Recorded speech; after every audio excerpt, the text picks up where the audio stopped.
Quick on the track. Many fantasies are being transformed into reality by modern science.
Can y'all hear me?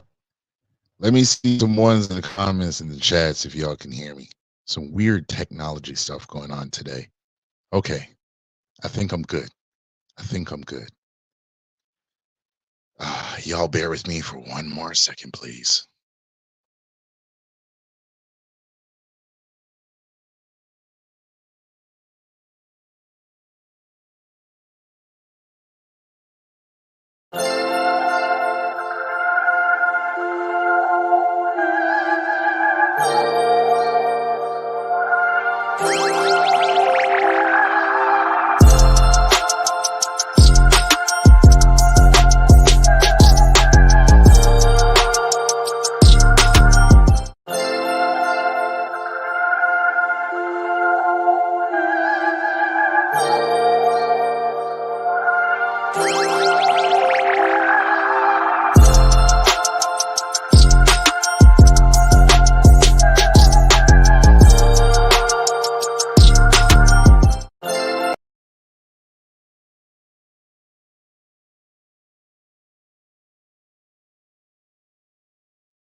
Okay, let me know, y'all, if y'all can hear me clearly, if y'all can see me clearly. I just want to make sure everything is all right. Then we're going to get to the nitty gritty because we don't want to keep the ladies waiting.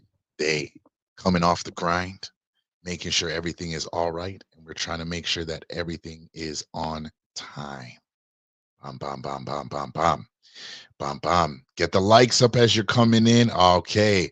Byron says we're loud and clear. Salute to you, Byron. Oh, my days.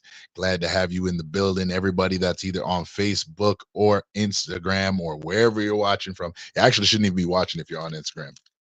So if you're on Instagram and you can see this, you need to come over to YouTube instantly, if not before.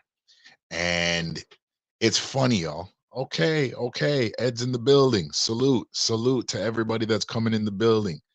Salute to all of you. Well, if y'all don't know what this is, where this is, why this is, and how this is the DaReal Real podcast, where we are real people having real conversations about real things. And at this time, with this day, this hour, this minute, wherever you're tuning in from, we salute you, we love you, and we thank you for being here with us. We're not going to be too long tonight. It's not going to be the regular, maybe 2 hour or 3 hour show, only because we've already, this is going to be the third installment. And we got a surprise for you guys tomorrow.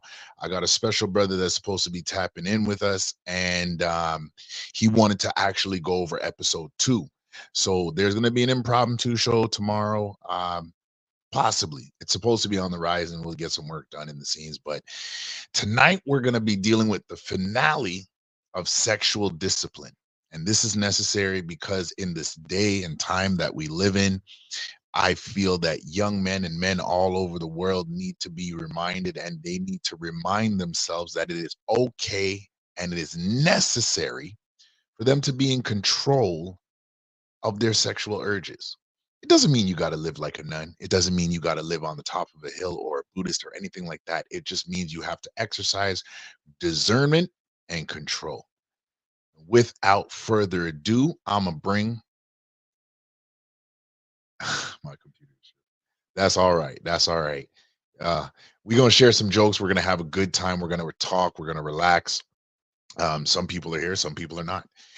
But for those who are here, I am not going to hold them any longer. Look at Ashley. She's in the back, just frozen. I'm going to bring Ashley up to the stage and we're going to get into our topic for tonight. Ashley, what's good? What's up? Not much. How are you doing? I'm good. How are you? I'm good. I'm good. I can't complain. Actually, I could complain if you knew the amount of technical failures I just had. And yeah, like everything. Like I'm on my phone right now. I've got my mixer plugged into my phone and like we're doing good. But yo, my laptop decided to want to conk out. That's why I told when I said I was like gonna be back and I had to switch cameras. That's what all that was about. My main computer wouldn't connect to my Wi-Fi.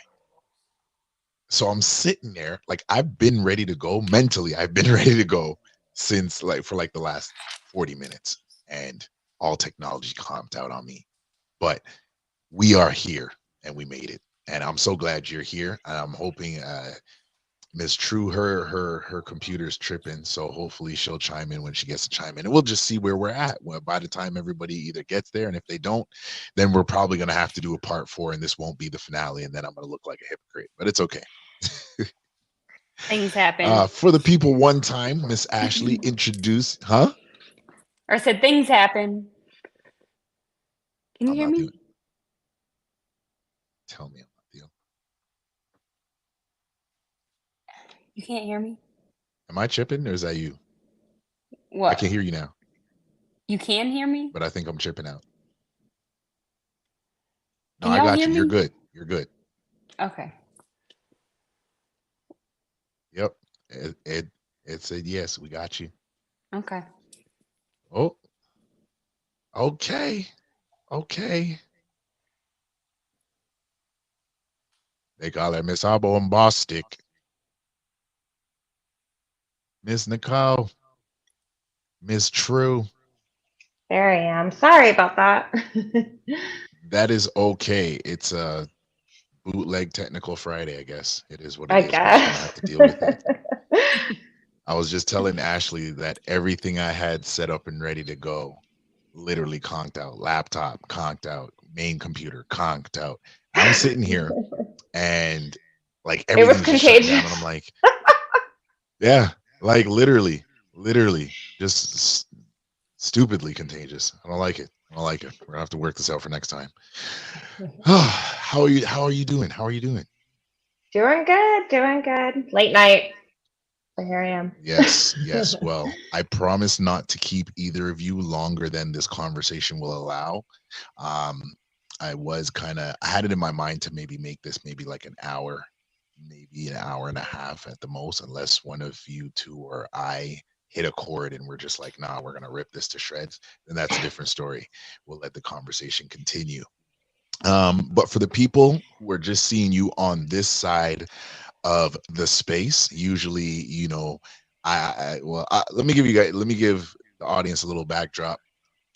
I met Ashley and Miss True through mutual acquaintances on another panel, the masculine mindset, and we were kind of talking about some things about dating, and these were really cool individuals that I really have come to respect, just their ideas and their thoughts and their opinions, and their life journey and their experience and what they shared. And I really appreciate them being here today amidst all the controversy with the technology. But we're gonna move past that.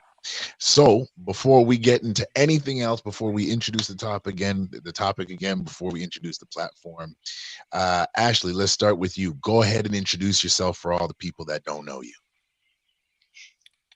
I'm Ashley. This is at the ashleynicole.stl is my TikTok, which is mainly what I do. Typically right now I would be live on there, but I'm here.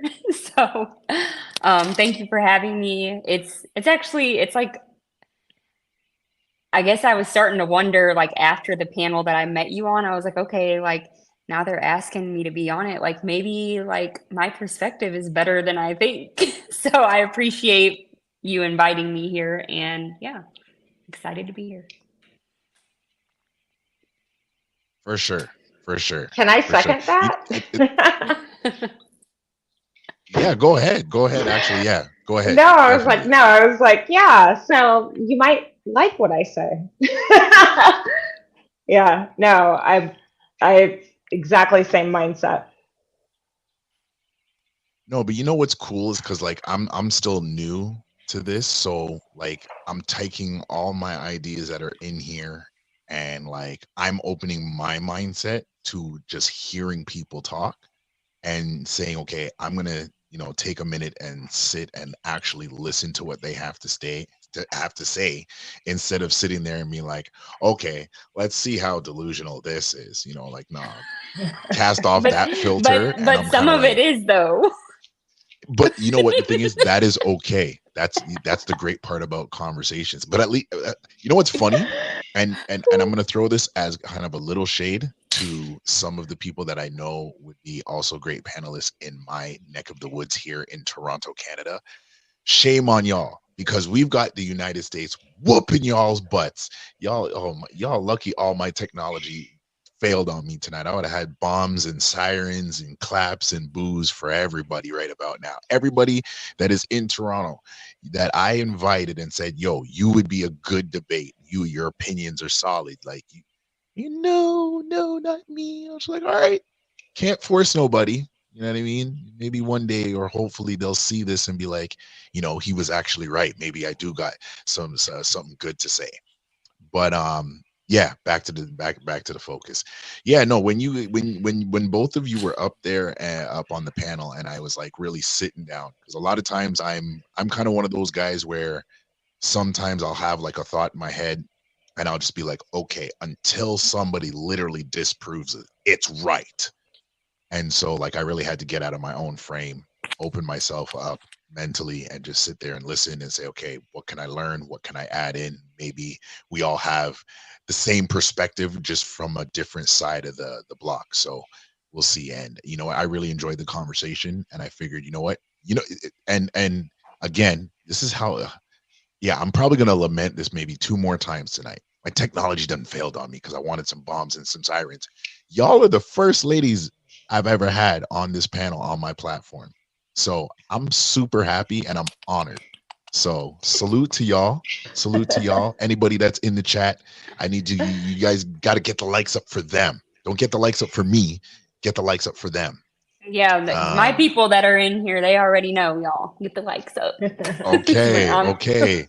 Is that's Stephen Davidson? Am I saying his name right? Yeah, him, Ed, Byron. I don't know who else is in here, if anybody else is, but okay. Yeah. Okay. Salute to all of you guys. Thank you, brothers, for coming through and supporting Ashley. Salute. That's what I like to see. People rocking out with people. That is amazing. And I like to see that. That's good. So we're going to get into this good topic. But again, if you've never been to this platform, first time, wherever you're supporting, wherever you're coming from, thank you for being here. This is the DaRealReel podcast, where we are real people having real conversations about real things. You can find us on TikTok. Oh, no. I was going to say TikTok, but I came off of that. But I might be venturing back. What are you doing?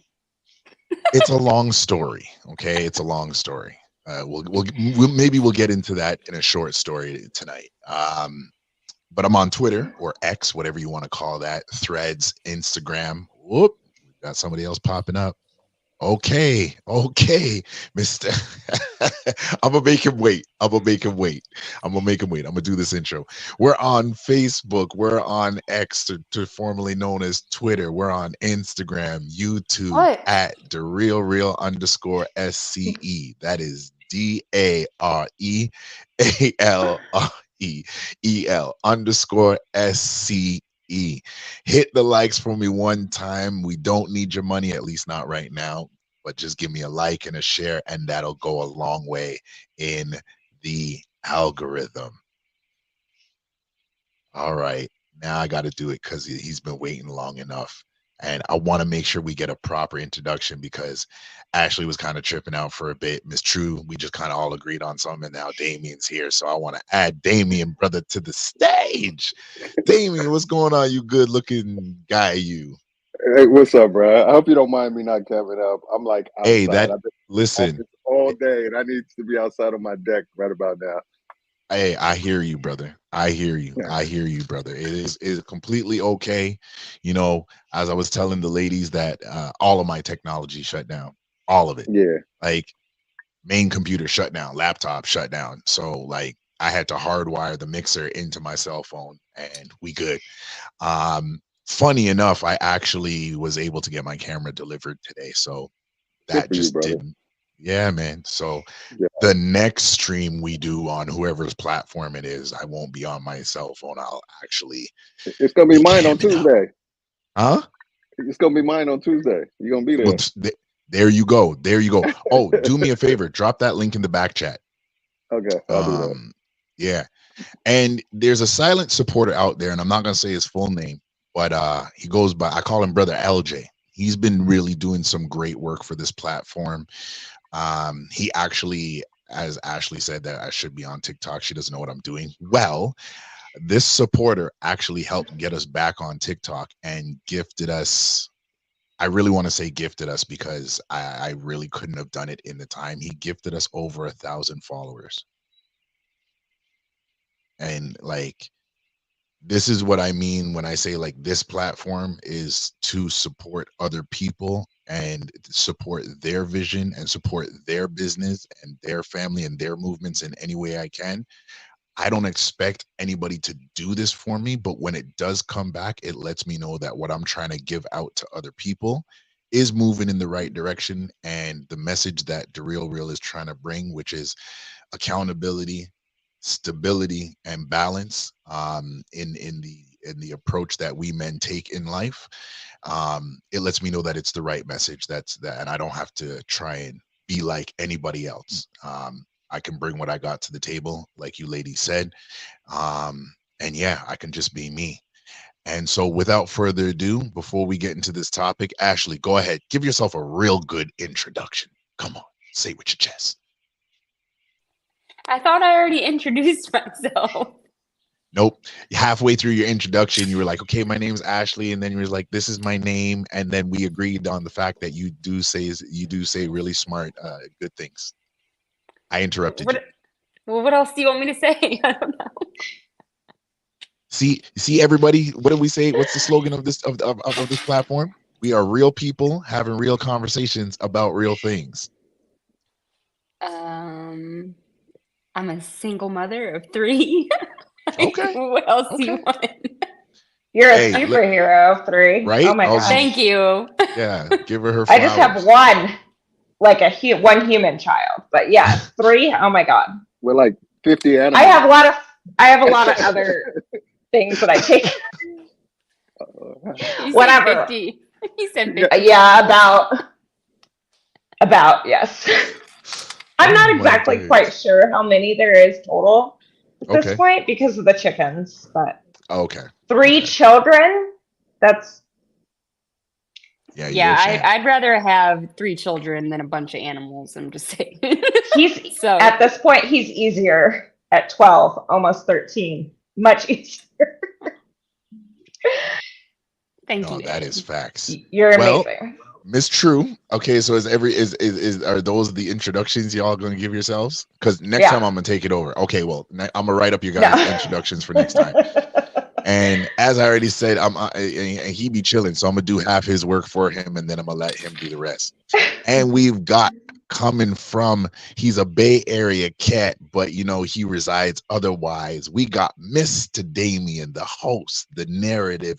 He is the owner of the Can I Get Some podcast platform. I welcome to the stage, to those who have never met him, coming from the West Coast, Mr. Damien. Say what's up to the people and introduce yourself.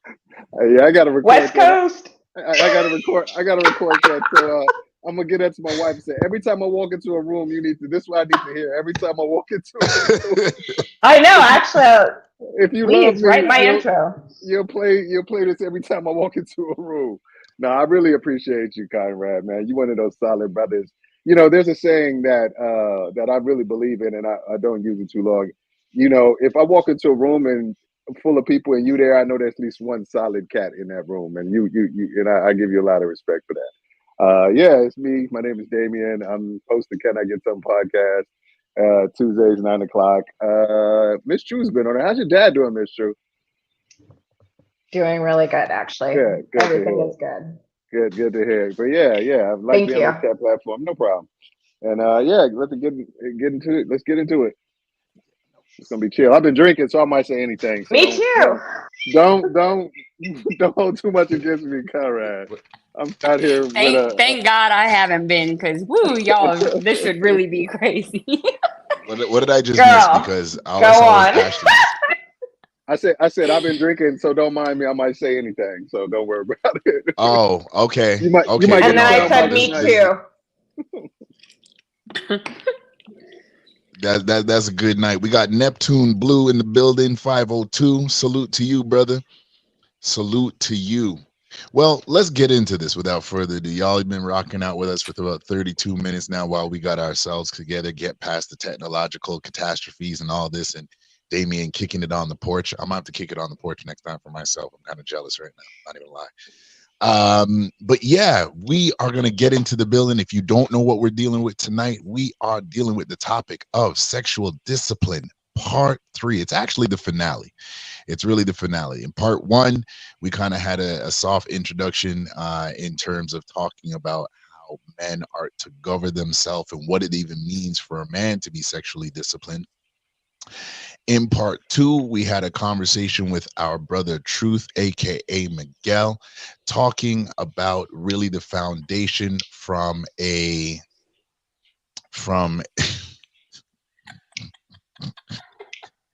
By the way, these are people from my TikTok. I am not responsible for anything that they say. That's all right. That's all right. They're bringing a new flavor, and you know what, y'all good people. If Ashley would allow y'all can rock out with us at any given point in time. Gas Mask is in the building. Salute to you, brother. Shout out to Salute to Gas you. Mask. This guy said, I'm telling, stop this. Anyways, Shout out to Gas y'all's Mask. welcome in the building anytime, anywhere we are. We definitely want to be able. Hey, now that I'm back on TikTok, I'm gonna have to, chime over with you and your group and show that love and support. I got you. Yeah, so this is the third installation of sexual discipline. And it's funny, I'm sorry, I had to get off camera for a minute and grab my notes because I was sitting there while I was in the office today, and I was just like, I lost my first set of notes, and I really wanted to make sure I was clear in what I was going to ask and how we was going to do this. So I had rewrote all my notes again, and so I had to go pick those bad boys up. That I don't need. Okay, here we go. So for the ladies, sexual discipline, what does it mean to you? Ashley, go first. What does it mean to me? I wasn't ready for that question. let Miss True go first. Jump right in. No. You see Sexual right. discipline. Maybe keeping your locket in the pocket. I don't know. Being able to do so when you maybe don't want to. Okay. I wasn't ready. Okay. Yeah. Hey. So first of all, Gas. I'm gonna call you GM.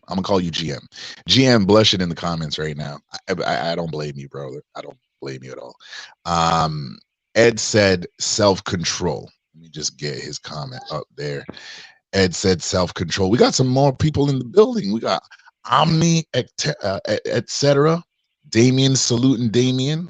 All right. Salute to you for being here, brother. Hope everything is well with everybody. But yes, Ed said it is self-control. Oh my gosh. Yeah,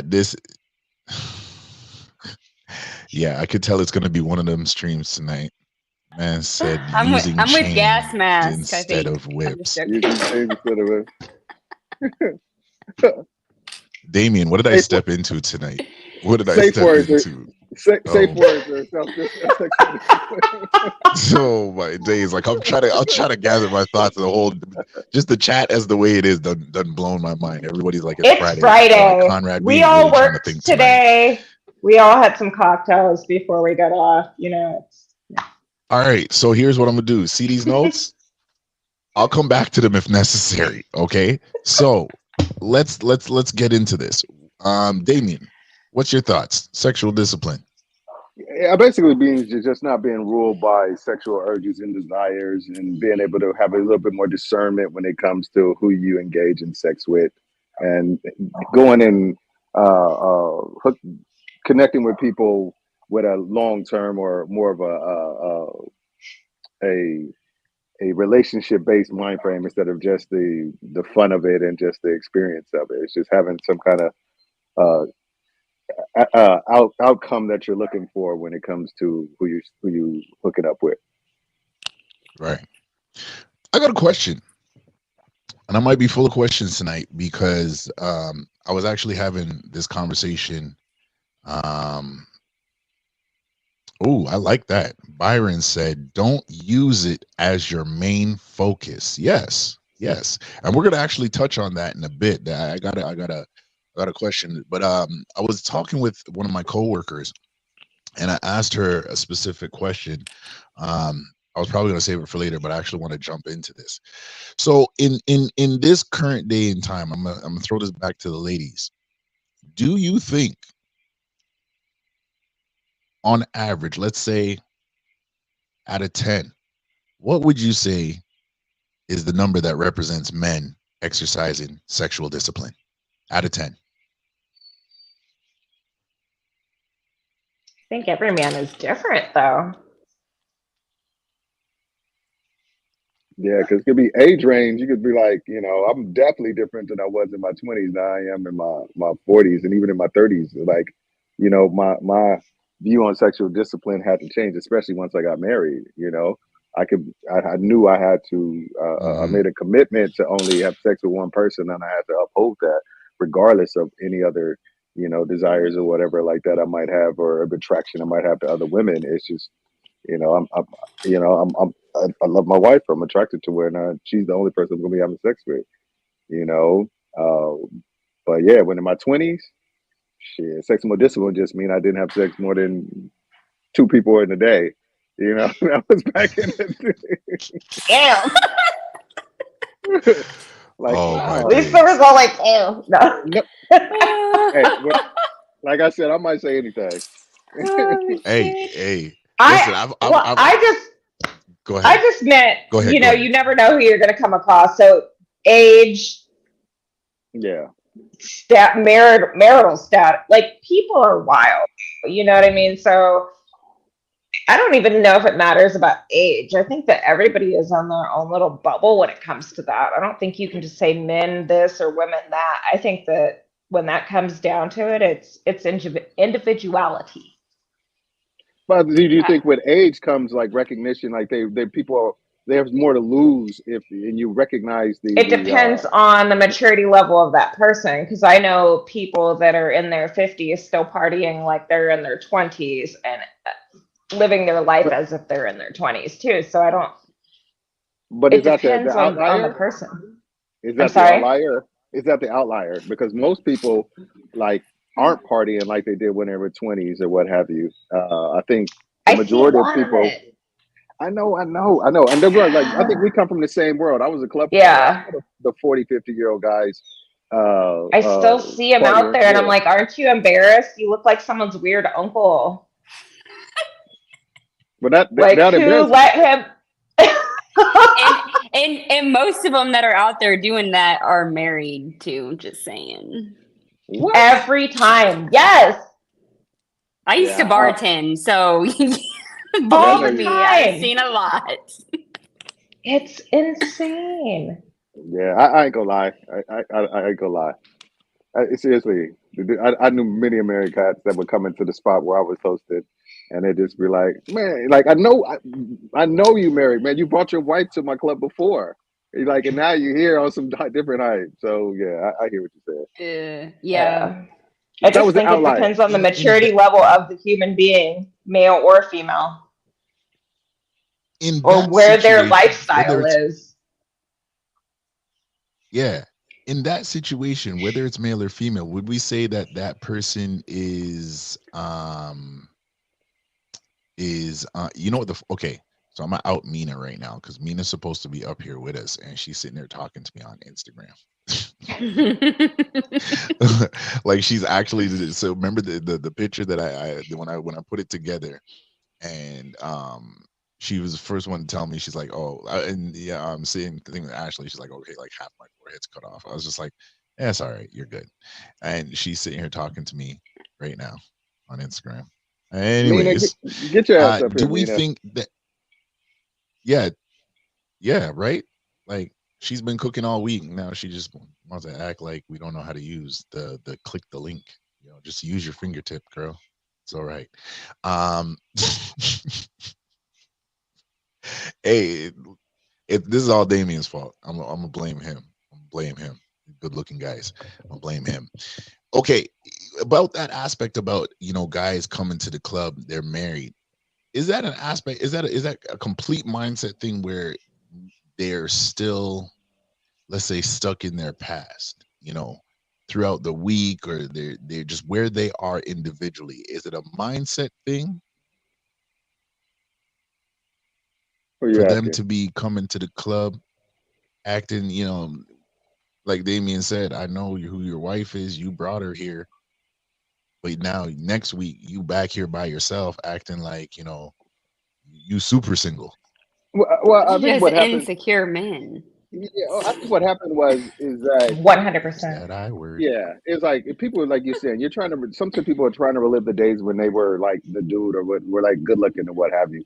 I get a lot of cats who want to know they still got it. They can still attract women. They can still have women trying to like interested in what have you. With it's because it goes back to what you said. I think Ego. it's like you said, ego and insecurity. Hmm. That's what it is. They Yeah. want to know that they still got it because that was how they got their validation before was attraction from women when they were young and good looking and in shape, and they just like they're not getting it now. The dad bod's not rocking it as much as it used to be, and they want to know that they can go there and be around people that's going to be impressed by like like insignificant shit. Like okay, you're Like their freaky money, and because that's all they have to offer at that age when they have yeah. dad bods.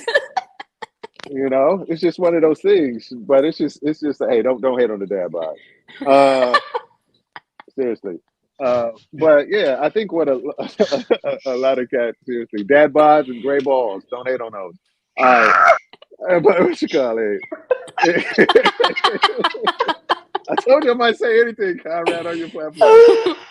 All right, but yeah, all I'm saying is just like a lot of guys. It's that same guy. Like I remember there was this scene in Married with Children when he was like in Polk High, I scored 3 touchdowns in one time.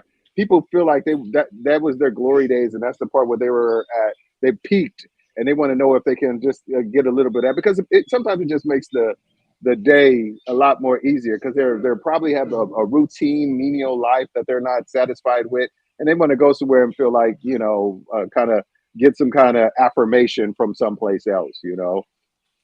I think, but it's a sad thing. It's funny that Reliving you the mentioned glory that. days. Yeah, it's funny that all of you mentioned that in some form or fashion, right? Because I look at it like this, and I always say this, sometimes till I'm blue in the face, that we as men, we're supposed to be intentional. Everything we do, we're supposed to be intentional. And we gotta, in being intentional about what we do and how we're gonna live our life, I believe is also the aspect of being accountable to self, that once I've passed through a phase in life, that thing is no longer a part of me, or I'm going to work to remove that from me, because where I'm going is more important than where I've been. Even though I have experiences that do help to shape me for who I'm going to become, ultimately I can't relive that as if really it's a trophy. It was a place in time where I learned, and I've got to, if I'm going to be resolute, if I'm going to be uh, a man of integrity, then I've got to be that every step of the way. I think that's one thing that I was on another platform in the middle of the week this week, and there was a lady in the comments that was trying to get at me because she couldn't understand for the life of me, um, that when I first met my wife, she was 6 years young. Well, she is 6 years. My wife's 6 years younger than me, but she was 21. I was 27. And we didn't get married though, or we didn't get engaged for like 3.5 to 4 years. But that was because I saw where she was and I saw where I was. And I was like, look, like as Damien said, I'm going to commit to you completely. But there's some things that you got to take care of, and there's some things that I got to take care of. So while we're building what we're building together, I'm gonna give you this. This is my plan.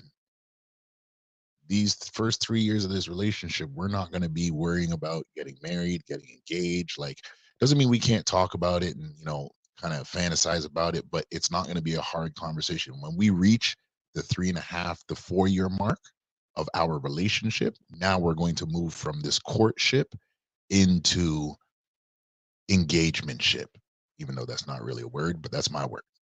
We're going to move from that. And people couldn't understand why I was intentional like that. So I land my plane here to say it like this, is that everybody, not just men alone, but men and women, got to be intentional about what they want. It doesn't mean it's always going to pan out exactly like you like it or like you would want it. But if I really do believe, if you are intentional about where you want to go, then you will get some really good benefits and you're going to reap some really good rewards. What do you guys think about that? Is the mindset to be intentional a great guide or an ultimate guide to where you're going to be going to in the future?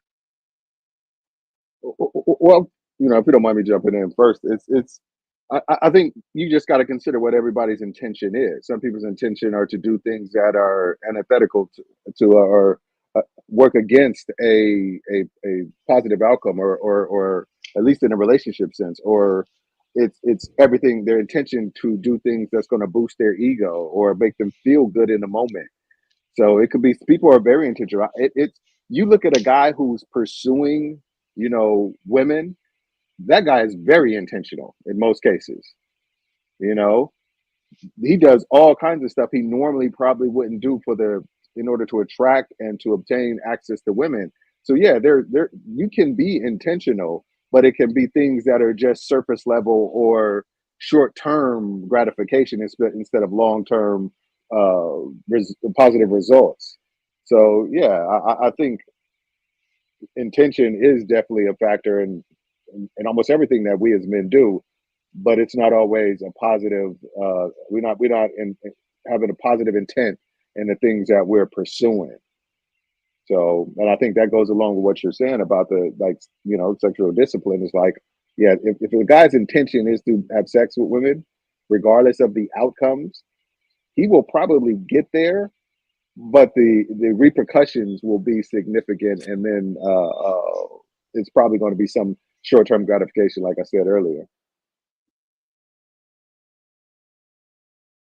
You're on mute, Conrad. Thank you. Yeah, no problem. It's funny because this conversation rerouted itself outside of your dad balls, your dad bod, and your gray balls or whatever. So I didn't say I got gray balls. I just said great. Don't I never have gray said balls. you. It sounds a little. They sound a little bit insecure there. So man, you know what I mean? But it's all right. It's all right. It's all right.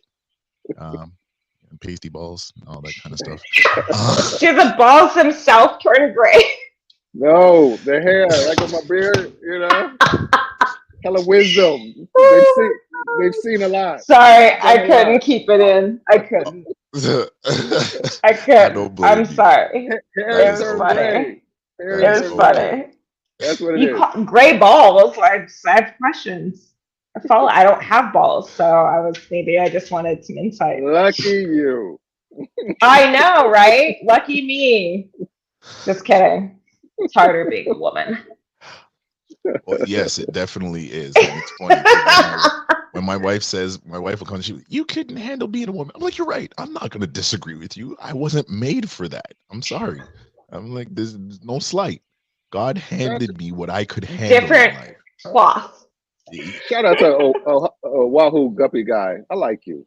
Yeah, I was just actually about to get to his comment right now before we started talking about withered and stuff.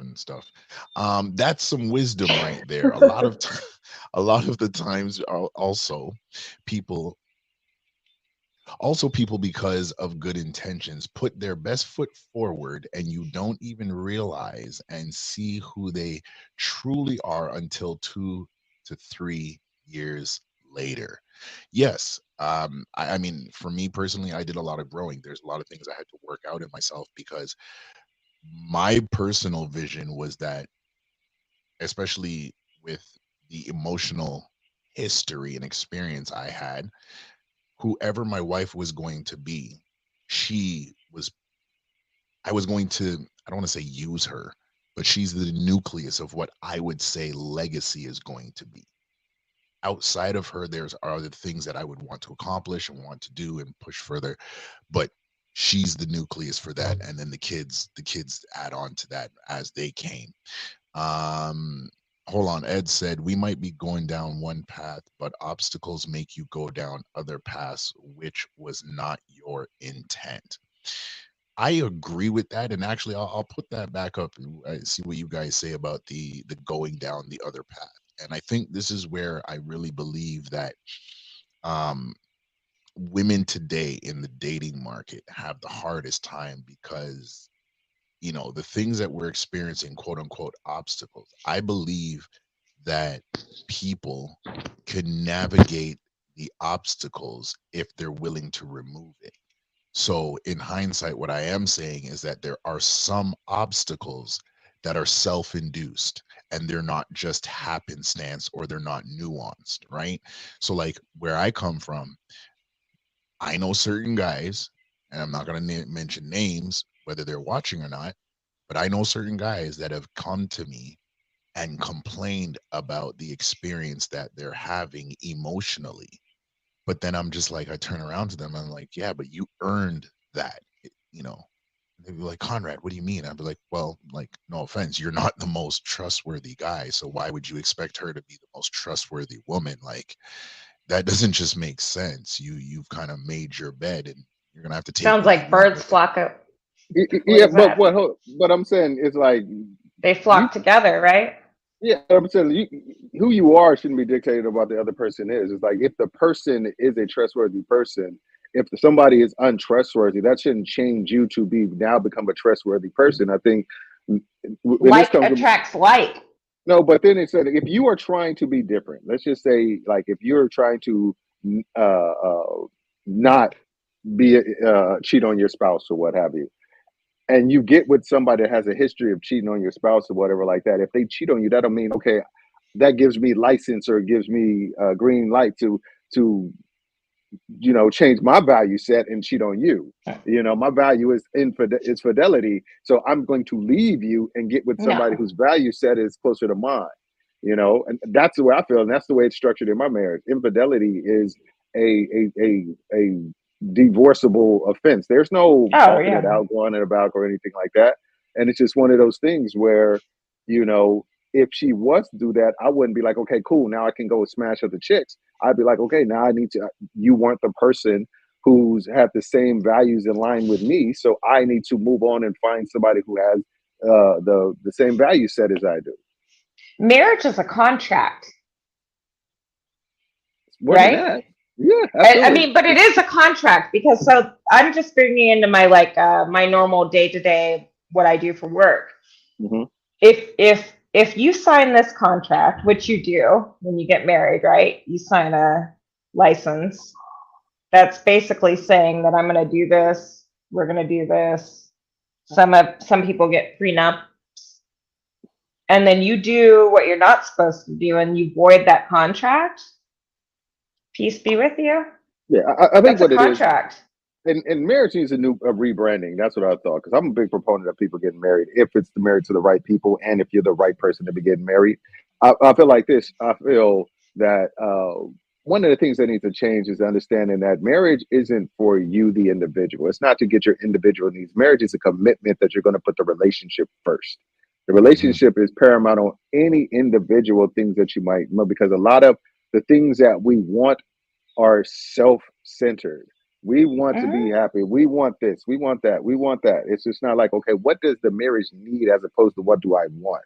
So I think that's the rebranding need to come when along with people getting marriage. I think they have this old way of looking at it, and that way it's doomed to fail in the modern climate. And that's why they do fail at so many times, is because the Well, modern I mean, climate back is in the just a day, if mess. you really look back at it, we didn't really have a choice as women. We couldn't even open a bank account. We couldn't open a business. We couldn't do anything without a man legally, right? I mean, we literally had to ask our husbands for permission to do things as if we were not adult people who could handle our own shit. That's true. that was the real reason why a lot of marriages stuck around back then. They didn't have an option. There was no choice. Yeah, okay. So then we can take this into something else because I disagree with you with that vehemently. But no, it's gonna derail it. We weren't even allowed. We were legally not even allowed to open a bank account. We were legally not even allowed to vote, do anything without permission from our husbands. So that is a whole different ball game than what it is now, because I don't need anybody's permission that is anymore. 100% factual, Nikki. That's 100% factual. I get it. But that's not why people stuck in marriage most time, because they were obligated to stick in marriage. I think people stuck in marriage. The old school reason why. No, that is not the old school reason why people. What could a woman have done on her own if she couldn't even legally open a bank account or have a business or go to work? Yeah, the thing is, there was a different expectation and there was a different motivation for why women got married back in the day. It was like a lot of women survive. No. Yeah. I think one of the things was there was a lot of things was propagated on religious based living. So it was like kind of things like, if you wanted to have children, if you wanted to have sex, if you wanted to do these things, marriage was a part of that. And a lot of women wanted to have children, they wanted to have sex, they wanted to do these things in most cases. Yeah, there were a lot of systems in place that prevent you from doing a lot of other things. But I don't think women looking like, okay, the only option I have is marriage, so I have to get married or I have to do this. There was pressures, don't get me wrong, but a lot of women girls from young age dreamed about their marriage. When they played with their friends, they had mock weddings because they were looking forward to being somebody's wife or what have you. So it was something that was put in the culture as something that was aspirational. Right, but because they had to rely on the savior of the man, they had to rely on that. That was just a part of it. That was just that's a symptom of it. Okay. Yes, but now that we don't have to do those things, we don't have to put up with mistreatment and cheating and all that other shit. Because I'll be damned if I work my ass off and take care of my house and you go fuck somebody else. I'm done. And when I say I'm done, I'm done. What are you doing, say the bad word. Yeah, what are you doing, Conrad? Oh, Ashley, you need to jump in. I can't hear you. Sorry. Thank you. Did I say a bad word? No, you didn't say. You didn't. But you were doing about 160, and you were getting to the end of the podcast, so I got to reel you back in. So hold that just a minute. Ashley, jump in on what's been said so far. Don't worry. No, you're good. You're good. True, you're good. True, you're. I don't even know what to say because whatever you want. We just say shit, anything right now. You might say anything right now. I must shut up. No, true. You're good. You're good. It's not. Stop this. It's not. Watch. I'm gonna come back to you. I got some bullets for you. That's why. Sorry. Right. I'm like Conrad. You bring it back, and then I'll talk. Okay. So where Damien and Ms. True were, right? We were getting into that. I don't want to say modern times, but the old-fashioned foundational marriage. Some of the nuances around it, as opposed, and Miss True brought it into, well, now we can do it. And I love that phrase from women when they say, now we don't got to get married to a man that's unfaithful. We don't have to ask a man to go get money from the bank so we can have some extra money in our pocket. We don't have to. I love those phrases because you know why? Because now we have to take accountability. And this is where I wanted to get into with this whole aspect of sexual discipline. And I'm going to hit you guys with this one. I hit it with my coworkers and she couldn't even answer. So I'm hoping that y'all will be able to answer. Okay. So now that you guys have control over your lives, you're autonomous creatures now. You're on the same level. You're on the same footing with men, if not more. You guys graduate at a higher consistency. You also enter colleges and university at a higher consistency. You are making up more of the the corporate America table, and you're actual closing the gap when it comes to corporate America in terms of earnings. So now that you guys are really, really carving out your own name, what an independent woman really looks like. Okay, I have a question. With this turn of what sexual responsibility is or even could look like, why? Okay, how do I phrase this? You got to get your notes. Does I'm looking at it right now. Does body count matter? I'm going somewhere with this. Does body count matter? All right, now we're talking a question. Now we have a question.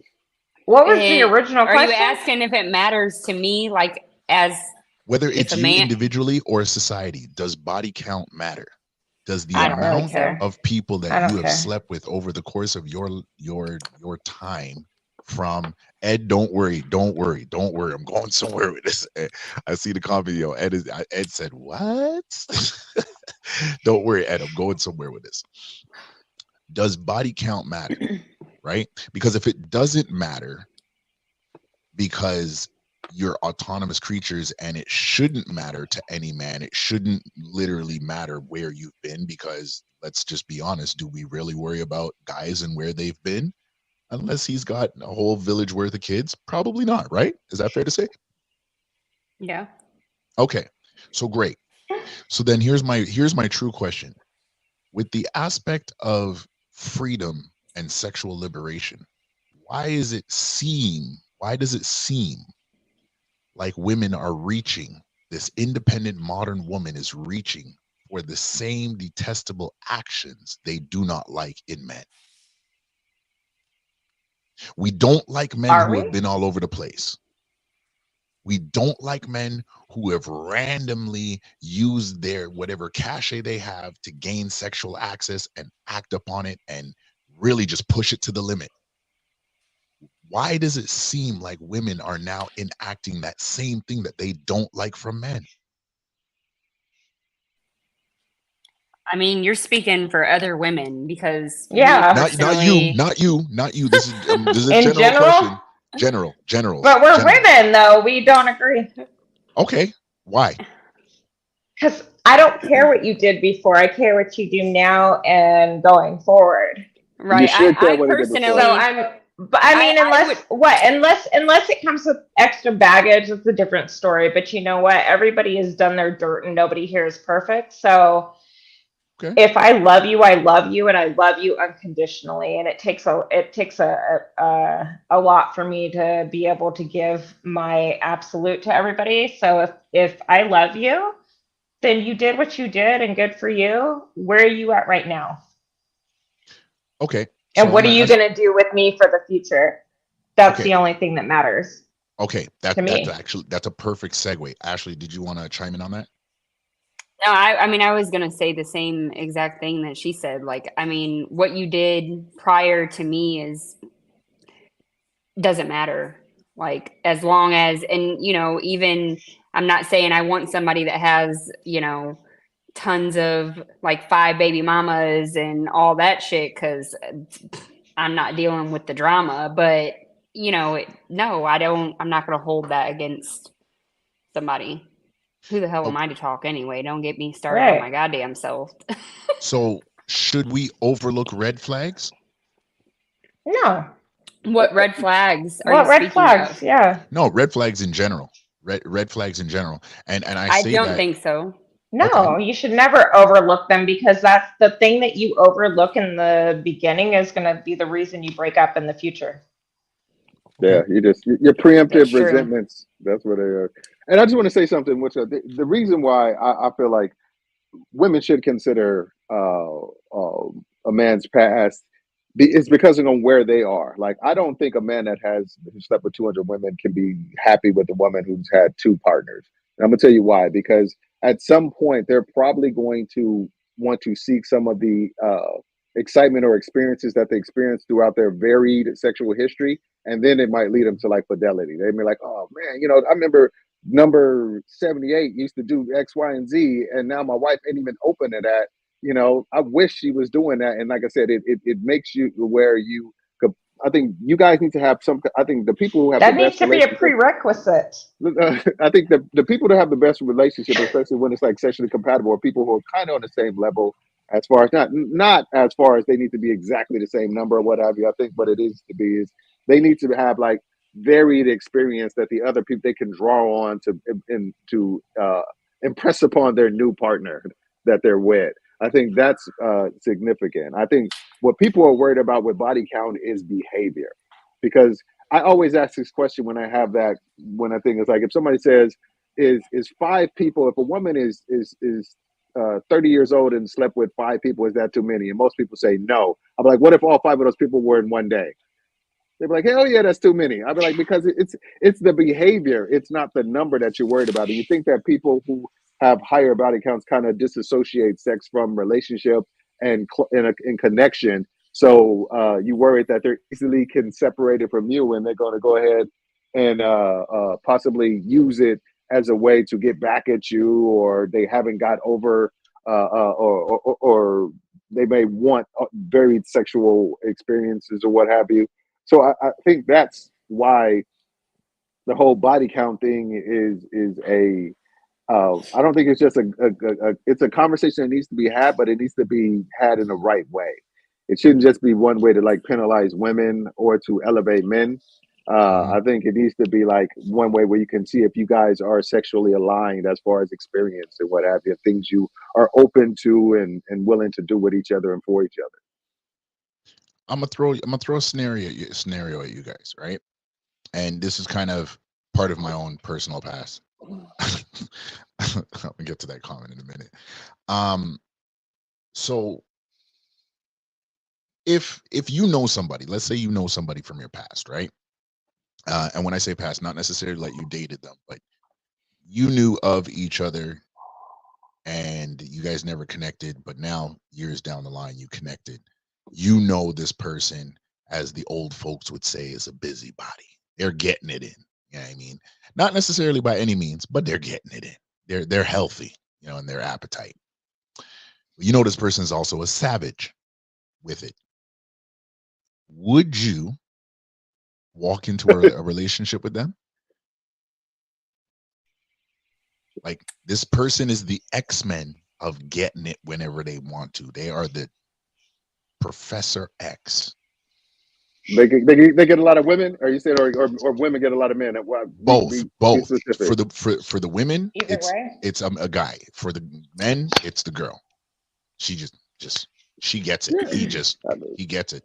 Would you? I think it's all about where the person is at in their life. Like, yeah, exactly. Somebody can completely change their, that they might have did that in their early 20s. Now they're in their 30s, and okay, they've already done all that. Me personally, I wouldn't even want, especially as a man, a woman, like, let's just say you get with them when they're young and they've only been with one or two guys,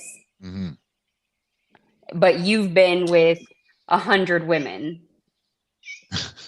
Exactly what I said. Yeah. Like, I mean, the math ain't mathing. Like, I personally would rather have somebody that has already been a busybody than somebody that ain't never had no experience. Because eventually, you might get out there and be like, you know what? I kind of want to experience because I haven't. But somebody that's already been out in the streets, they've already been there. They know what that is, and they know by then, I feel like, what they want. I mean, I could be wrong, but that's my viewpoint on it.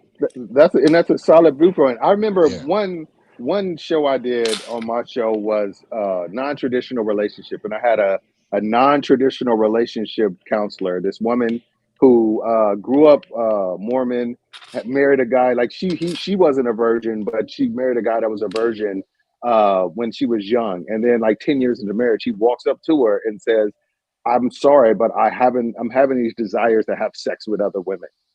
And it devastated her for like a week.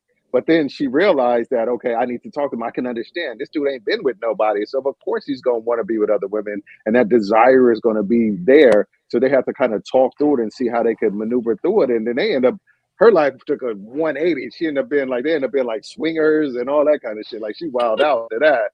It opened up a whole new like The floodgate of gateway. sexual exploration between the two of them. But the thing was, it's just like, I really think that, you know, people need to have identical, like congruent values and congruent experience to the for the most part. I think a guy with a high body count really needs to get with a woman who's had some experience, just because, like I said, he's going to want varied and openness. Like I said, you know, there's going to things he might want to do that he needs to know that somebody might be open to do, and not But see, begrudging I it. feel like that should be a prerequisite before you marry somebody. Yeah, Okay. You absolutely. should make sure they want to do the things you want to do. But they Okay. say I mean, it. I would think that would be up front. No? But they can say it. But the thing is, number one, are they doing it just out of duty, and do they enjoy it? And is it part of? Mm. Do they get the That same should be a satisfaction? prerequisite before Like, you get, I mean, ugh, no, I can, I would need to know we were on the same page in that situation before we yeah, got married. I'll put it like this, I and agree. and as I agree with everything that y'all said, I agree with it. But I want to put some color to this coloring book right now. Right? I'm gonna throw some splashes at you. I don't need to know your personal business, but I'm drunk. You might know it. I might say it. Go ahead. if somebody has had the experience of it's 3 o'clock in the afternoon, Miss Lady's looking fine, Mr. Man's looking fine, just meet me around the corner. Public library. Who are these people? Stranger? What? Yeah. Who is No, this no, no, no, no, no, person? no, no, no, no, Yeah. no, no, no, no. I'm saying like these are people that they're they're In a connecting on In a their vibe. relationship together? Yeah. We're So they want to relationship. go to jail together? What do you mean? Well, I mean that, Come on, I might man. expose how Let's Canada go. is. Canada's a little bit Yeah. easier to Oh, you flex could just around do out it there. no No, matter no, no, no, what no. in It's front of not to say that everybody? you could just do it. It's just a lot easier to get away with. Like if you get caught, like people are like, oh Nikki, my gosh, like don't act naive in this piece. Stop it. bro, Don't do that. Don't do that. no, I don't care. Well, I if don't care you guys what are I think both I willing to missed go to part. jail together, then let's go. listen. This is where this is what I'm talking about because the aspect of behavior, like I have bad I agree behavior. with you. You like people got to be on the same footing, but then Yeah. there's a saying, there is a phrase in Jurassic Park, not Fallen Kingdom, uh, like the fifth one or whatever, when they said you can't have a predator with you can't have an animal with exaggerated predatory characteristics and not deal with the same outcomes that carry those characteristics. And what I say that is Damien touched on it in terms of the actions, right? I'll give you guys a little story. There was a girl from my past many moons ago, and in talking to this girl, I knew that when she was younger, she was just getting it in. I mean, by the time we all grew up into our 20s, she was a single mom. I understand her situation, whatnot. So now, I'm on my chest hair. I'm on my chest hair now. I got some cachet about me. Like I'm a man's man. I'm not the ugly duckling walking through the hallways no more. And I look at her one day and I say, yo, like we need to talk. Like, I mean, you saw me and you brushed me off when we was kids, but now I'm a grown man. Like we need to talk. So long story short, she ends up going on vacation to Jamaica, and I look at her before she leaves. Now I'm supposed to be watching her place. She's left me with her car, which I mean, either way, long What's your story short. relationship? Oh no, How we were Tyler supposed gonna to get be all in your ass. we were supposed to be, you know what I mean, locked in. So I looked at her and I said, yo, you go to Jamaica. First of all, don't do anything stupid. I'll pick that crap up. She's like, okay, no, don't worry about nothing. No, everything's fine. I was like, no, I'm being dead serious because I know you. Okay. Don't do anything stupid. Sure enough, she went to Jamaica and did something stupid. Now, Damien said something about behaviors. Now, this is one thing I know about from personal experience. I've seen it happen to other men. It's happened to me. I mean, I'm different how I dealt with that. I do not sincerely believe that the majority of women that go out and are doing what they want to do on a sexual level can come and maintain themselves with a guy who is, as you guys said, not on that equal footing. And for the guy that is on that equal footing with them, I still don't believe that they will act in some way where there's an aspect of decorum and respect towards that guy. The minute he does or says anything, or she feels in any way that she has the power to say or do whatever she wants to do, she's going to do it. I don't believe that they have that respect. Anyways, this girl comes back off the plane immediately. Why weren't you there? You didn't see me standing there. I looked at her and I said, "Oh, okay, that's what you went to Jamaica and did. You went to Jamaica and not boots. Now you want to come back off the plane and think you're just gonna yell at me." Like, all right, cool. I want to tell you something, comrade. And this is, men, listen to me. Y'all listening? If you gotta tell a woman not to do something when she goes somewhere, you with the wrong woman. Well, You that's ain't what it shit have was. to think. If you sat there and said, then you put yourself in that situation to where you might have one that might stray on you. If it's anywhere in your mind that I have to let her know not to do something, that's because she's either done it before, or you know that she has the character, the type of person that might do it. So guys, if that is the woman that you're dealing with, lose her quickly. Same thing for women. If you're got to tell your man, don't go out and bang the waitress at the bar, then you are with the wrong dude. That's the way it is. You are with the You can wrong be person. damn sure I ain't asking nobody not to do a goddamn thing. Go ahead, do it. Yeah, I want you to do everything you want to do. Because one thing about it, I'm not staying, and I'm not getting my get back either. I did that shit. Don't work. Yeah, right. No. That's what's up, Ashley. I'm like, Hold seriously. on. I'm like, Yeah, hold on, my Ashley. wife Can we can say do that it. again? Can we say that Yeah. again? I said I'm not getting my get back. I've done that already. Been there, done it. It don't work. Thank you. I just wanted to Yeah. make sure we Don't had work. that twice. So when I clip it, make sure we had it nice and clear. Thank you. It Yeah, doesn't my work. wife can do anything that she wants to do. I don't stop her from doing anything that she wants to do, but she knows there's repercussions doing but shit that I don't rock with. And that same way she with me. She's like, yeah, Damien, you can go out and do everything. I go on a lot of business trips for my job. And I could, if I wanted to be out there smashing chicks left and right, she was like, you do what you want to do, but this family won't be here waiting for you when you come home. Just know that. That part. I know that's right. So So it's just like, yeah. Do me- what you want to do, but don't break that contract. No, let break me it if you want. If you want to break it, break it. No, go on and break it, because you break it, it's voided.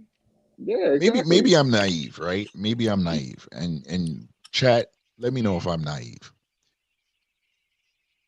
Why is it that we as men and women, we don't mean the same things we used to mean to each other, right? Like, maybe I'm naive, right? But when I don't even want to say younger, but just me, right? If I could say, let's say, if I was single,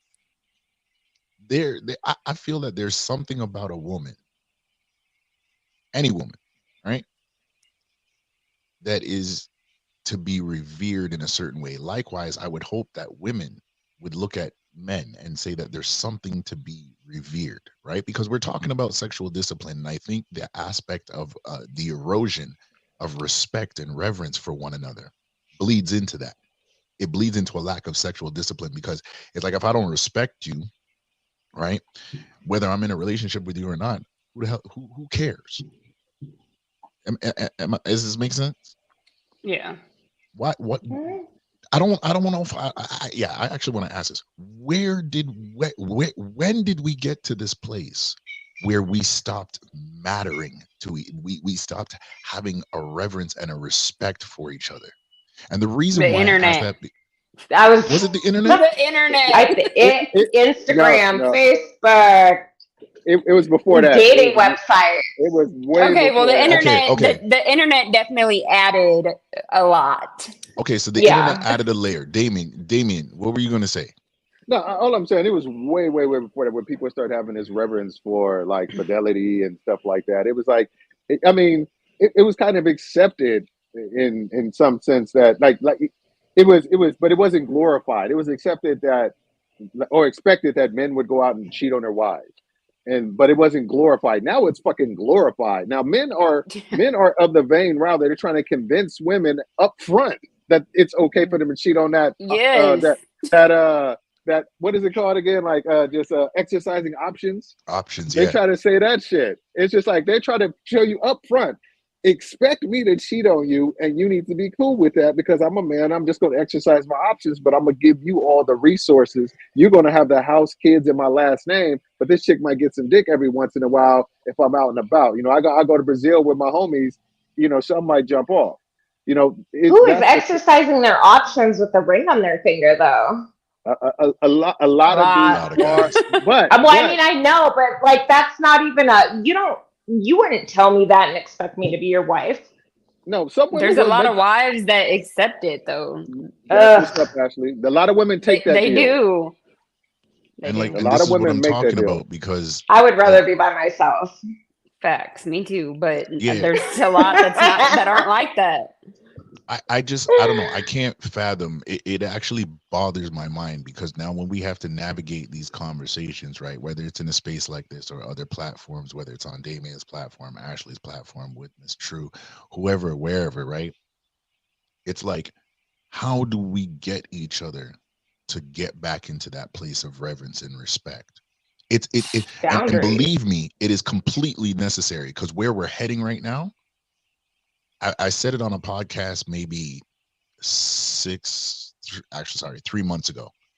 I said men and women are the dating market is heading for a hard reset. Now, to anybody who is either happily single, a single parent, or happily married, we're going to be sitting back and laughing because the fact of the matter is this is where it's gone. It needs to just crash and burn. Like this whole exercising options, this whole hot girl summer, all of this needs to actually die. I don't care. Like now, this is just me. I don't really care if anybody agrees with it or not because the outcome of a woman who is going to become a wife, I don't think it's not healthy for me to jump on a panel with 7 women and all 7 women are talking about the worst experience that they've ever been through. Y'all, we can't agree on whether a woman should submit to a man, but we can all agree on the trauma we've been through. We can't agree if all men should love their wives and be resolute to their family and their wives, but we can all agree that men will exercise their options. But then in the same vein, we'll all agree that the majority of men who are not high value or high earning men don't have no options. So it's just like, where are we at?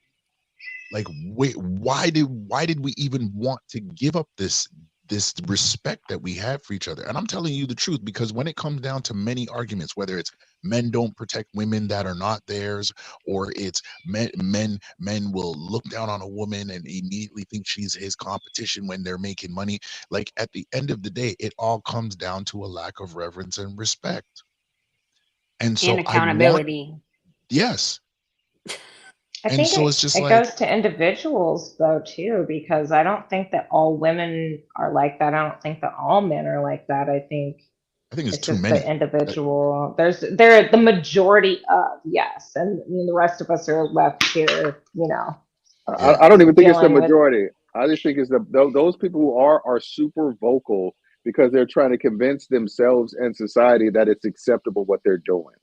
Right. I think Yeah. so. I think there's way more people who don't want. There's way more men who don't want to cheat on their wives. There's way more women who have high standards for the men that they date than don't. I just think what it is like there's a people with low standards. They try to make the people who do feel like there's something wrong with them. Like Right. you have an expectation of your husband, you have an expectation of your wife. What the fuck is wrong with you? They should be able to do what they want to do and you need to be able to accept them because everybody has the autonomy to do what they want. But that's not true in a relationship that works where you can do things that are reckless and still maintain a relationship. Yeah. Before we go further, I want to shout out some people and get some of these comments in the way and out of the way because I don't want to make anybody feel like, especially for those who was just over here for the first time. let's back up. Ashley, how you say his name? Awu. Why you ask me how to say it? I thought that was your homie. That's Oahu. Oahu, like the island. I used to live there. No, I don't know who that is. That's I how don't you think- know I ain't Hawaiian left no. island. Okay, cool. Hawaii. Salute to you, Guppy brother. I guy, ain't left nowhere yeah. other than my backyard. I guess I work too much. He said, this brother said, it could be that is what they want, that the values they hold in their life has led them to have a minimal amount of partners. That was going back to the experience aspect. There is we got my brother LJ tapping in with us. Salute to you, brother. Gas Mask said, God damn internet. Ed said one word, God. That was when I was talking about, the aspect of us not having a reverence and a respect for each other. Will is in the building with us. Will Nicosi, the host with the mostest. I salute you. We salute you, brother, leader, and one of the archetypes, architects of the masculine mindset. Salute to you. And I promise you next week, my hand claps Shout will out be Will up. the cozy in this mother. Yeah. Will, just if you're listening, Damien and Ashley, they agree on something about dad bods and gray balls or something like that. I don't know what it is, but Whoa! Why didn't you? Wait, bring what Miss- about dad bods? Maybe Miss I True missed. was the did I one miss talking something? about gray balls, not me. Oh, I asked if they actually were gray. I have questions. Those are science. That's science. Okay. Education. Oh shit! They have wisdom beyond their years. Yes. There's no moral compass. It's about status. That was in the aspect of Ego. high value men saying that they can exercise options. My brother Sharon Bracey's in the building. He said, What's good up, evening, Shara? everyone. Good Salute to you, evening. sir.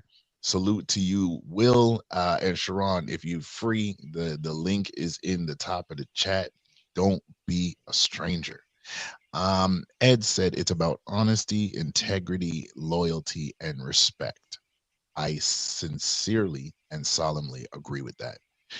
And again, I said I might be naive, but growing up, I guess there was two sides of me, or there was the aspect of me that experienced women in two facets. There was the hypersexual, and then there was this woman, she's a wife. And I want to throw something out there, and this is kind of from my own personal echo chamber. For the ladies, do you think that men have passed up on women because they were on good women, and not just any woman now, good women, because they saw that she was a wife and they did not want to stop exercising options? Yes, I've actually seen it happen in real time, multiple times. Yeah. For But sure. I mean, I respect anybody that can do that. Like, if you they can see recognize that. you're not ready, instead of taking somebody down through the fucking trenches that you know is a good person, then I mean, yeah, More respect to that for sure. yeah, depends. Don't on lie Byron and said- pretend that you're what you want or what Byron's- they know you want them to be. Facts, Byron. Keep it moving. Yeah, that is true for sure. Byron said it depends on the way you were brought up as well. Man, I kind of wish. Values, right? Yeah. This actually, that's a big thing. It is. Let me ask all of y'all something, right? gotta And Mina's unlearn about to that pull shit. up. Yo, when Mina comes, I need like a minute of silence or a couple seconds of silence because I owe her an apology, and I want to do it publicly because I'm getting old. He said it's no link. All right, give me 1 second, brother. Give me 1 second.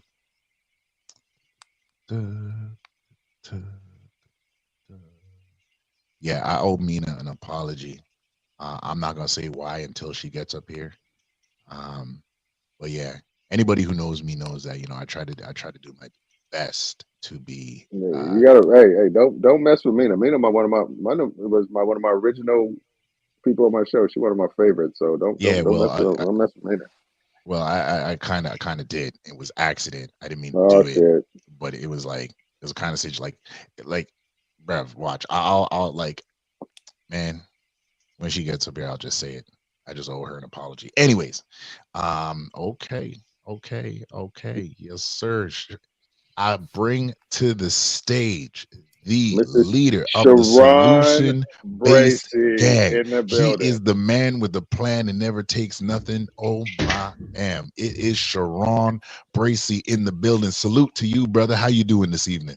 I'm doing well. Thank you for having me. I missed you, Damien. Man, you have your shit in the morning. I'll be working now. I'm busy in the morning. If you don't have nothing at night, I'm a night owl. If you have something at night, I'll rock with you. But in the morning, I can't do it. I realize I can't do nothing before like 9 o'clock now. So if you have anything at night, remember I jumped on the thing with you and Sway once. Mm-hmm. Yeah, because it was late. I just but finished brother, doing one with Sway just now, so that's why I'm still awake. okay. No, man, I'm Okay. asleep. Brother, what do you what's going on? What's the word? We talking about sexual discipline. Oh, And right now we're in the part of the conversation where I'm wondering, why have men and women accepted the fact? We just accepted it. Feels like we've accepted and we've laid down for the fact that we just don't have a general respect and a reverence for each other anymore. What do you say about that? No, I think men and women still have respect and reverence for each other. I think the problem is that we have a confirmation bias of the people that do not have that respect and reverence, and we tend to pay attention to that more. So we see it more, and then we go out and seek it more, so we can have more conversation about the disrespect that men and women having. So it's not that it's happening more; it's that we are seeking it more, so we can have conversations about it, and we now have a confirmation bias about all the shit that's going against the men versus the women, Venus versus Mars. Yeah. So we got a tribalism to self-destruction. Yes. Yeah. Both sides. Yeah, I've been thinking about it because I don't like that, right? Like, even like if I'm being transparent, right?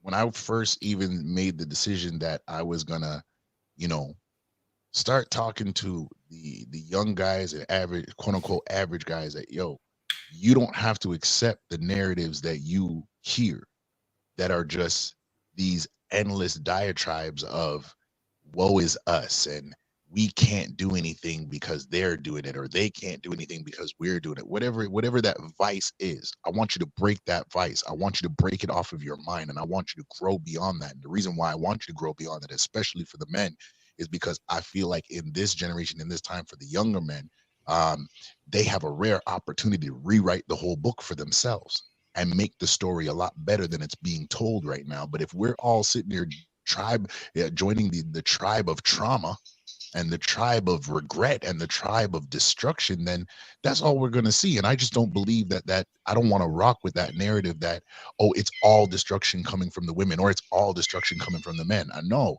it's not all destruction. And we need to acknowledge that, and we need to fight back against, as you would say, Sharon, the remedial rhetoric. Mm-hmm. Well, so the thing is also is a lot of men had the leadership role in their hand, and they dropped the ball. They fumbled it.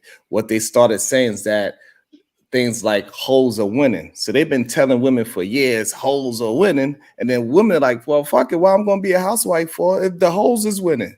The hoes get the goddamn trips, the hoes get the Gucci bag, they get the goddamn car, and they don't have to deal with cooking and cleaning and picking up your shit after you. So yes, they started believing it. All these men saying that the hoes are winning. They said, well, fuck it, I'm gonna be a hoe and win. Makes sense. He definitely not lying on that. Makes sense. Definitely not. Ain't nobody got time for that though. But it makes sense. I wish I had no moral compass every single day. And transversely, Sharon, they've been telling women, be the man that you look for, that you want. Like, go out there, get educated, go make be the man that you want. Like, go ahead and be self-sufficient. You don't need a man, you don't want a man. I mean, they're trying to push so many things that try to make the men irrelevant in a woman's life that it's crazy. Now it was everything from, we had Princella trying to do it, then we had like the whole 4B movement that was trying to take steam or what have you. They're trying to say that men are irrelevant. So we have two things going on at the same time. We got women who said all women should stay away from men, and then other women are saying men should be used as a resource only. And see, and again, I don't want to beat up on the men, but again, the men did it to themselves again. I agree. They said, ladies, they said exactly what Damien said. You gotta go out there. You want a 6-figure man, you gotta go make 6 figures. You want this, then you gotta do this, and you gotta do that. And then guess what the women did? They went and did it. And then when they did it, the man's like, well, you too masculine. Yep. What's wrong with y'all? If it isn't the bed you made and have to lay in. Laying it. Speaking facts. Laying it. Let me sit on your face and take all this masculinity in your face. That's it. No.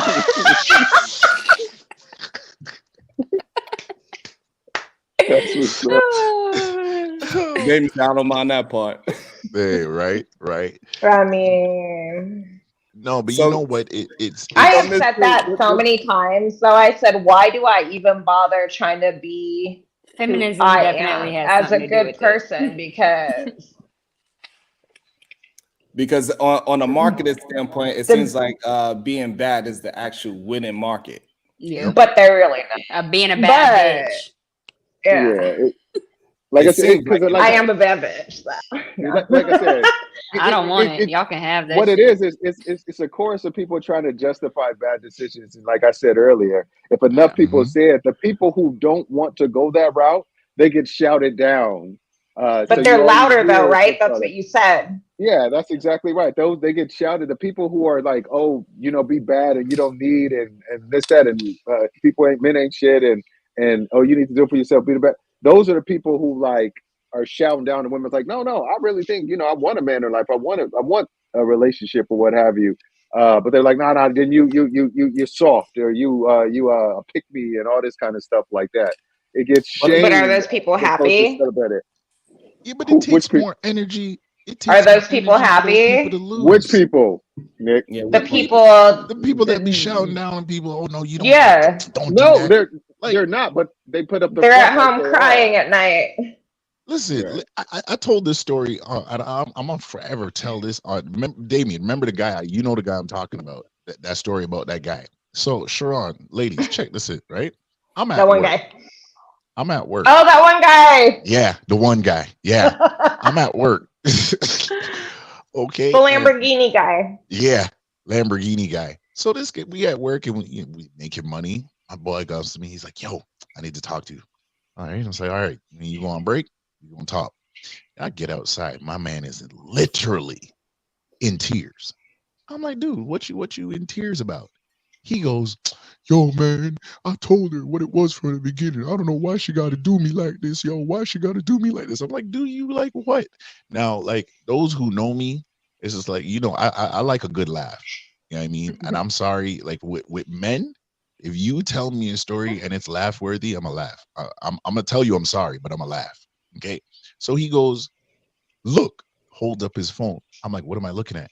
He goes, "Yo, she's in another man's car." I'm like, "Oh snap, that's a Ferrari. That's a nice looking Ferrari." I was like, "Wait a minute, that's not your main chick though." He's like, "No, that's my other girl, but I told her what it was, and this is how she gonna do me." I'm like, "Dude, you brought me out here to cry over your side chick." I'm like, "What?" I'm like, "Dude, pick yourself up, man." The man was literally crying tears. Sure, I mean, tears. I'm sorry. He can't. You don't take me to where to cry about your wife, your main chick. No, I don't want it. No, because I'm gonna talk bad on you regardless who the person you crying over. If, like I said, because I'm like, dude, if you see your wife in another woman's car, you married to her, and not even It's side not chick, his the woman wife, it's his no, side no. thing.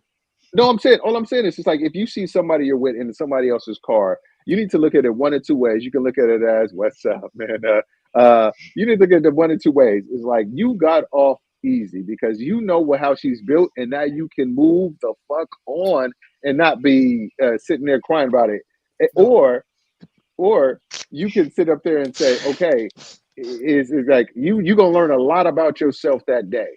Like, and I think what you need to do is decide whether or not you're gonna be living in a situation where you're gonna be fucking miserable, or you can move the fuck on and then find something that's gonna be better for you long term. Yeah, he I'm like, definitely got to moving. I fired him. yeah, Damn. your emotion to lead to I action, fired and that's him. what I think. And that's You what I think. can't come to work. Listen, you got But like the we got to thing, understand that Damien, there's but the thing is also that like women love a man that could cry. That turns them on the most. right. They Bullshit. love a guy who Ew, can cry not in about that them, not situation. just about Bullshit. anything. Let's all tell the truth here. Bullshit. Women like a man, love a man who can cry about them. Women like a not- man who can apologize. No, men don't. Oh You know what? snap! It's your turn. Women don't want men to cry about them. It's your Women- turn. Hey, Women want- okay, hold on. Okay, everybody, I need a minute. I need like 35 seconds. Mena, I apologize. No, you're fine. I'm so sorry. I'm late. Thank you No, so much for having me. no. You're good. You're good. Remember, you showed me what was up from the start, and you didn't. You know, even though I saw you in that Ferrari, I don't got to cry about it. But Yeah. yo, I'm sitting here. Hey, watch, Mina. If you go back and watch the cast, you see me in the front. It was like, yo, where's Mina? She ain't up here. She told me she was gonna log on, and then she ain't up here. She ain't up here, and I'm sitting So there banging on my chest on the King Kong. No, I'm literally just getting off of work now. So my But- apologies but- to everybody. Thank But you. Sharon, check the joke. She showed me this, bro. She showed me this at like 4:00 in the afternoon that she's gonna be at work, and I said, "Yeah, it's cool. Don't worry. Just holla. Just head up when you're done." And then I said at the top of the cast, I'm like, "Yo, where's she at? Where's she at? Where's she at?" So I just want to, my dear, I just want to apologize. You're That good. was very Thank hypocritical you. of me. See, everybody watching, men do apologize.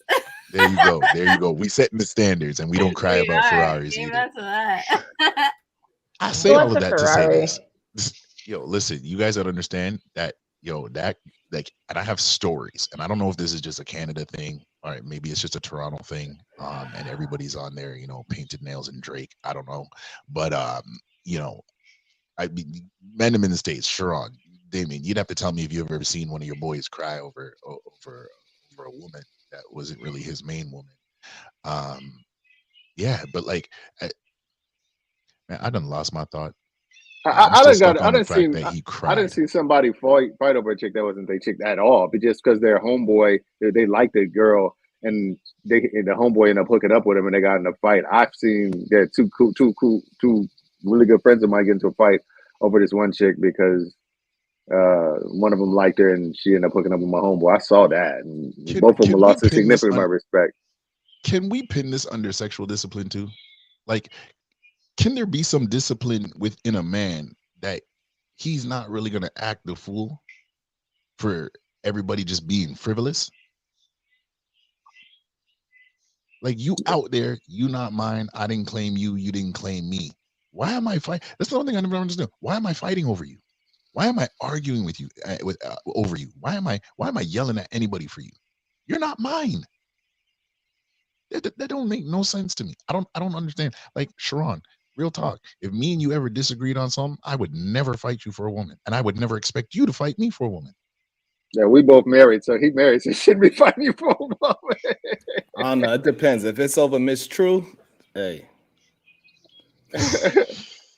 Miss True got her hair down. She come to my podcast with her hair in a ponytail and a Oh, robe. no, you know what? She decided to make a good impression over here, bro. It's for you, Con. Okay. I'm just kidding. Hey, Me and Nikki's my people. All right, next time, just hot mess. That's what I usually look like, to be honest. Everyone is lucky I took a shower and this girl said we're lucky she took a shower. I'm not even gonna lie. When you came on, You when I smell first met fresh. you I on do the smell you other through the panel, I screen, thought yes. you were. I was like, yo, this girl just woke up vexed. Like, you didn't smile for a What? hot minute the whole podcast. You were I vexed that first time. I'm trying. Well, I've been drinking, so it's the half been German drinking? in me, and I'm sorry. I smell wine. That's what I smell. No, you She smell did it. tequila. Yeah, she take it hard to it. I don't drink wine. I mean, I do drink wine, but I'm sorry. I don't normally smile, and I it's the half Hey, German. please, hey, don't make me pull a Kevin Samuels on you. Smile. we smile over here. All right. We happy. Let's get If that What? no, my resting bitch face is my smile. Listen, can y'all ladies remove that word from your vocabulary? Do you know what the definition of that word is? Why? What's the definition? Give us Why? What does it mean? What's the definition in It means you don't get wrinkles. What's the mathematics behind the word resting bitch? Y'all don't know that is you. That's a female What is doggy feet. it? Tell us. Bitch. Yeah, y'all didn't know that. Well, the word the bitch is not resting this face. Bitch No, is, not dog. resting. Yeah. I'm talking about the actual. You know what I mean? Oh, the word. Oh, bitch. yeah. Dog. But, Yeah, hey, y'all remove There's that. a Remove lot that of from you your want to get into vocabulary. definitions of words. We can. That's a whole different podcast. Yes, it I is had a a- whole I different had a podcast. long But argument. I don't normally apparently smile, and it's genetic. And I'm sorry. Oh, you're such a bad liar, Sharon. What were you saying? I was saying I had a I know. I No, had a whole use a liar. 2-hour conversation about the we're- definition of the I'm word gonna mute you culture. right now It just was for lying, bro. ridiculous. It's part of your. We had to go genetics. all the way to the etymology of the damn word. It was crazy. What cast was that? How long ago was that? Like a couple of days ago. Oh, It was jeez. heated. Like, I mean, I had veins popping out my head. What do you mean? Culture means agriculture. What? No, but you know what the thing Yes. is like, it's just like we're talking about the aspect of sexual discipline being integral to who you are and to what you say you're gonna be and to say what you're gonna do. Mina, we want you to chime in this in about 3 seconds, but it's What's just like, my yo, like favorite I'm not word? gonna classify you as something that one, I'm using the term out of context, that word out of context. Like, you know what I mean? Like, I don't care how mad it was like, no, man, I personally can't do that. Yeah, that's true because we was having a conversation about what makes a hoe. Is she her character is a hoe, or did the culture turn her into a hoe? That's what the conversation about. Then we got into a whole word salad about culture. I mean, but I think it's your character and not the culture. I think that person was born a hoe. Hoes get paid though, so is she getting paid or is she Not all doing not it all for of them. free? Not all of them. Well, that's No.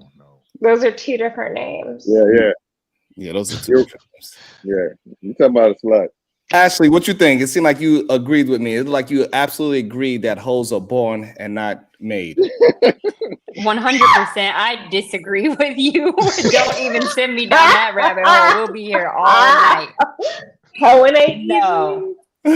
So why you don't think they were born and they are made? Just like I don't think somebody is boring gay. Don't get me on that topic either. Okay. Oh, Let's Hey, not go listen. there. ISO. I'm not monetized yet. Please don't do me. Don't do me like that. Don't do me like that. Okay. ISO. Yeah, Mina. you actually at the point where you at the time when you can say anything. You can say whatever. You can say whatever. You don't gotta worry about nothing. Cancel Yeah. culture if not verified. Yeah, you know what I mean? Seriously. And they ain't no blue checks over here. I'm not worth canceling. Get out of here, y'all. Leave me alone. I'm canceling you. So what about you, Mina, Mena King? What you think? Are Yeah, what you hoes think? born or they are bred in culture? Ooh, that's geez. I feel like I think it's like 50-50, I would say. I feel like it just depends how you bounce back when you've done dirty, I think. I think if a person can't bounce back or let go and not let like the past of being done wrong fuck their whole character up, I feel like you would make better judgment calls and not be per se a hoe. But if you can't bounce back from the past or from a situation where you got done wrong and you're clinging on to just bouncing from person to person, then that's probably what would make it. I think it's a character thing. I think it has to do with the character thing. Okay. Yeah, I think it has to do with like how a person operates and lets go of shit and like knows themselves. I think. I like that answer. What you think, Miss True? Is it culture or is it character that turns a woman into a hoe? Well, I think there is culture and character that turns anybody into anything.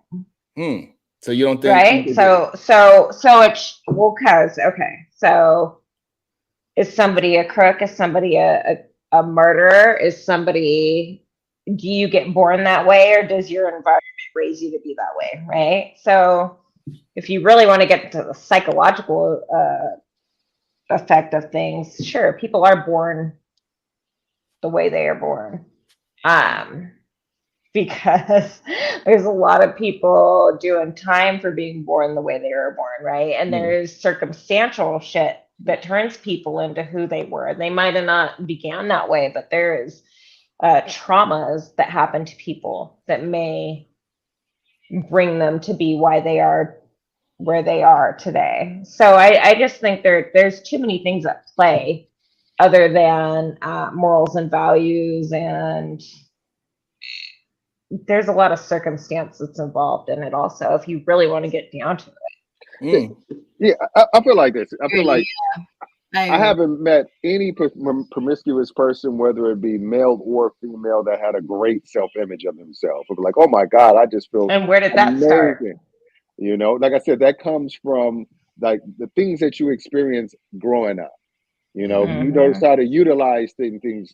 You disagree with that, Sharon? That Yeah, I disagree. you think that your experiences dictate your self image. You don't think that if somebody tells you you're ugly every day of your life, you're going to start thinking, well, maybe I'm ugly. Even if 100 people tell you ugly, later on it gets so ingrained that you feel a certain way about yourself. 100 people can tell you that you're beautiful. One person tell that you're ugly, you're going to be fixated on that person, that one person who said you're ugly or what have you, because it connects to something that was negative in your past that you haven't gotten over. I think a lot of people have that trauma, and then they use things as a coping method, and they use men or women being attracted to them to make them feel better. I know as a kid, it was just like I used as an affirmation. I used hooking up with a bunch of women or whatever as affirmation. And then it got to the point where it just became normal, where it just became something that was a kind of expectation of the environment, what it did. And I think what the difference is, the culture dictates whether or not it's accepted in mass. Like if, for example, if you back in the day, if you went out in as a woman and slept with 10 men, the culture would sit there and say, or the community would say, this is unacceptable. But then it's been now, you step with 10 men, you're good, or what have you. That's what the society and the culture is saying is acceptable. But I think it's they're starting to push the envelope on what they find acceptable. So it's starting to give credence to people acting a certain kind of way. Lines are getting blurred. So I don't think it's your sex partners that makes you a hoe out there. It's your sex experience. So if you had 10 partners, I don't think in today's society people was going to say that you're a hoe, but you had 10 partners in one night. That's what I said. Who has that? Right. So they be some people out there. Well, those are actual hoes that are getting paid, because there is no way in hell. Sex in the City. There was one of the girls in Sex in the City who was about that life. Like she really. No, 10 men in one night. That's excessive. Okay, that might be exaggeration, but even if you have 3 in one night, and women have done that, and most people would say that. Okay, that sounds more realistic, but 10 in one night seems like you're standing alone in the corner getting paid. That's a whole different situation. I exaggerated a little bit. I'm just having a little fun, but what I'm saying is so the sexual experience is what makes them turn them into a hoe more than the amount of partners, because nobody's actually in real life asking how many people you really had sex with, right? They say how many boyfriends you had, or and vice versa. That's how you kind of gauge when was your last relationship, a hoe or not, for both sides, by the way, because women do believe men could be hoes. So, but my idea is this. So my character is what's going to change me from moving from what culture I'm going to be a part of. Even if I was born in the hood where everybody in my family is drug dealer, maybe if I even sold a couple of drugs, but something in my character is going to tell me that is wrong. I'm going to tend to move to a culture that is more righteousness. I'm going to go into the Christian church or get locked up and find Jesus there. Whatever the case is, I'm going to have to go through, my character have to go through. But until my character comes out and I live in my character and be strong enough to say, no, I'm not a part of that lifestyle, and live in my character, that's when I truly be who I am. So for me, I think character leads you into the culture that you're supposed to be a part of, instead of the other way around where culture leads your character. But you said something, Sharon. You said get beat up so bad that they cannot get past whatever they is, because some people just lose in life. Because there's something you said, Sharon, but like you said, but if you grew up in a house full of drug dealers and you think there's nothing wrong, but it's usually an experience that makes you change your opinion on that. You even said it in what you just said. Because if you think there's nothing wrong, why would you move away from that? Yeah, exactly. That's what she's saying. My point, not yours, Sharon. So what I'm saying, your character is going to decide that, not the character. What I'm saying, not the culture of the house decide that. The Your experience. So experiences shape character. Character. No. Yes. And you can see the good and bad and everything. They can add on to character, or they can Right. take away from character. Right. But ultimately, character is going to be what character is. Correct. Yeah. Right? You can develop your character though, Okay, because I exactly. am still growing as a person. So my character is changing every day. My character at 20 is not the same as it is at 39. Okay, so But the let me culture throw- didn't do that to you. It's when you become more brave with yourself and No, you start her to live into who experiences you did are. that. My experiences have made me like that because I have family on every side of the railroad track. Been there, done that on every side. Trust me. So now my question to you is that, so do people fail with their character? They're like, damn, I should have did that differently. It depends on what you want as a human being, and you develop your character as who you want to truly be, and you develop that over time with the experiences that you. No, what have I'm had. asking is that, like, sometimes do we as human beings, we Sometimes you have to fight your own character. I should have handled Sorry. that differently. Like, do human beings do that? So that's what I'm saying. So the character in you, like, damn, I didn't handle that right. And then when it happens again, you would handle it correctly. So the culture didn't dictate that. It was just you self-reflected on who you are and said, man. But your culture from the past may have dictated one, and your culture from where you're getting it from now that's Sharon, making you evolve or getting it from somewhere else. Now we got to define what culture is, because and that's exactly what happened about Sharon. And I had because there's culture from either part of the side. So is being promiscuous a culture or a character thing? It can be. It can be. I think it can be like a character thing or a culture thing. I think it could be both. I mean, and you think it's culturally acceptable? And I'm telling I think it's a character thing. No, I think it could be both. So Okay. you're right. All right. Mhm. So I think this is great. So, but I think it's a character thing, and your character of being, we using hoe for right now. So that character of you being a hoe, it puts you into a certain culture, as in stripping culture, as in drug dealing culture, or in rapping, or whatever culture is hoes are winning in. That character flaw that you have is going to put you in those cultures. Look. All I'm saying is, like, I can see where you're going. I see what you're saying. I see where you're, Okay. okay. Let me just say this one one mic part. at a time. All I'm Damien, saying. go. All right. It is. I'm gonna tell you why I think can be part of your culture, because there was a culture in the men in my family to go out and sleep with women. My brother was super successful with women, and so he said, I want you to be like me. Part of what we do as a pair of men is that we are successful with women. So he wanted to make sure I didn't go into high school as a virgin. So he took it upon himself to say, I'm going to make sure that you lose your virginity at the age of 14, because I don't want you to go into high school as a virgin. So, and the thing is, all the rest of him and my uncles, they were all cheering him on. They're like, yeah, that's what's up. That's what's up. That's what's up.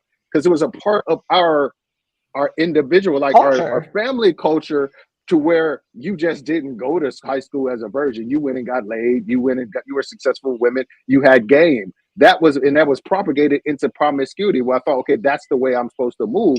I'm supposed to be going out there smashing women, because that's what that is. So that determined. But then later on, the experiences I had and me wanting to have different experiences said, okay, I need to change my character of what I feel is acceptable in order to get a long-term relationship and long-term outcome. 100%, man. Shake your head all you want, but that is 100%. I agree. Okay, so let's take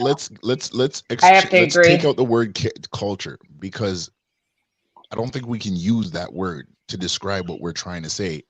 I think we can say ingrained influences, right? We can't use culture, because you can call it what you want, but I mean, but we have to be specific about this, because again, life experiences, call it that.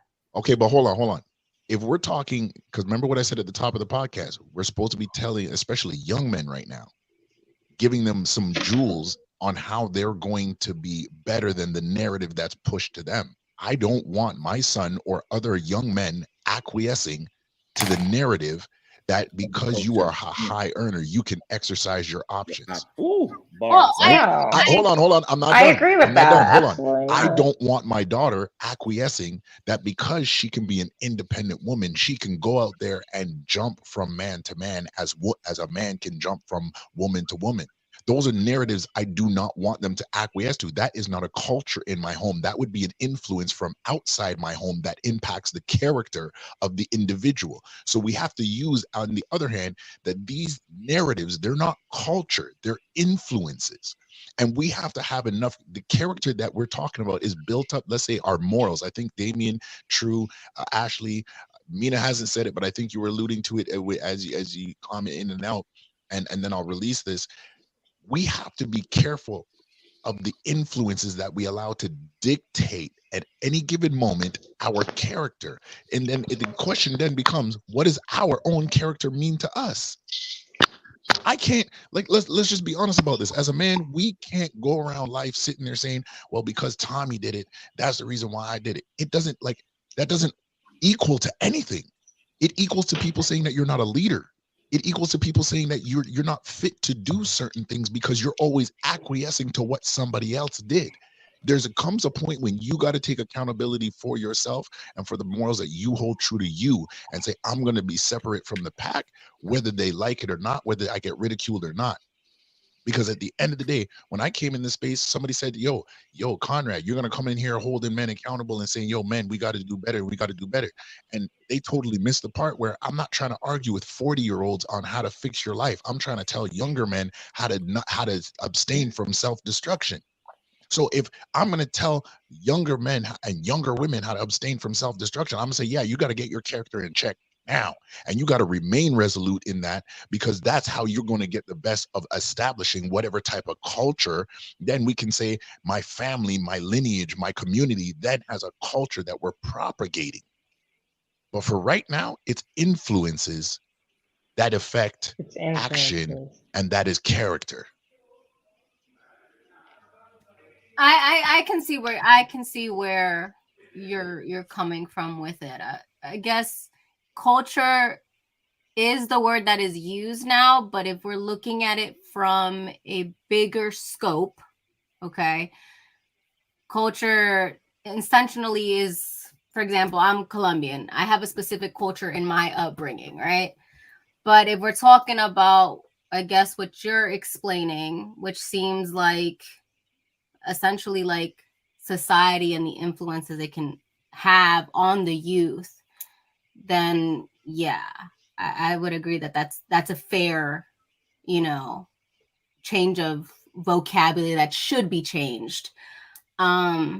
Because definitely I feel like culture should be more positive than like a negative term, which is used now. Like, for example, the topic that we have right now, it's, a person that is promiscuous and, multiple partners. So influence, I feel like, would be. But I mean, changing the word, I mean, sentiment is the same. Culture is just your experience. I get where I see where the lines can get blurred, though. That's what I'm saying. Is I could see where the lines get blurred, even though all of us are talking about the same concept, just using like a different word. I definitely see where the lines can get blurred, but I agree with you 110%. I feel like, unfortunately, in today's society, there's a lot of propaganda, and I feel like obviously it's always been there, because Damien explained it best. Like, he grew up in an environment where, that was what you do as a man. And I also come from a Latin where machismo is a thing. And as soon as, a young man turns, literally by the age of like 12 is the youngest that I've heard, where like a dad has taken their son to like a brothel or a place like that. So yes, in a sense, it's part of certain people's cultures per se.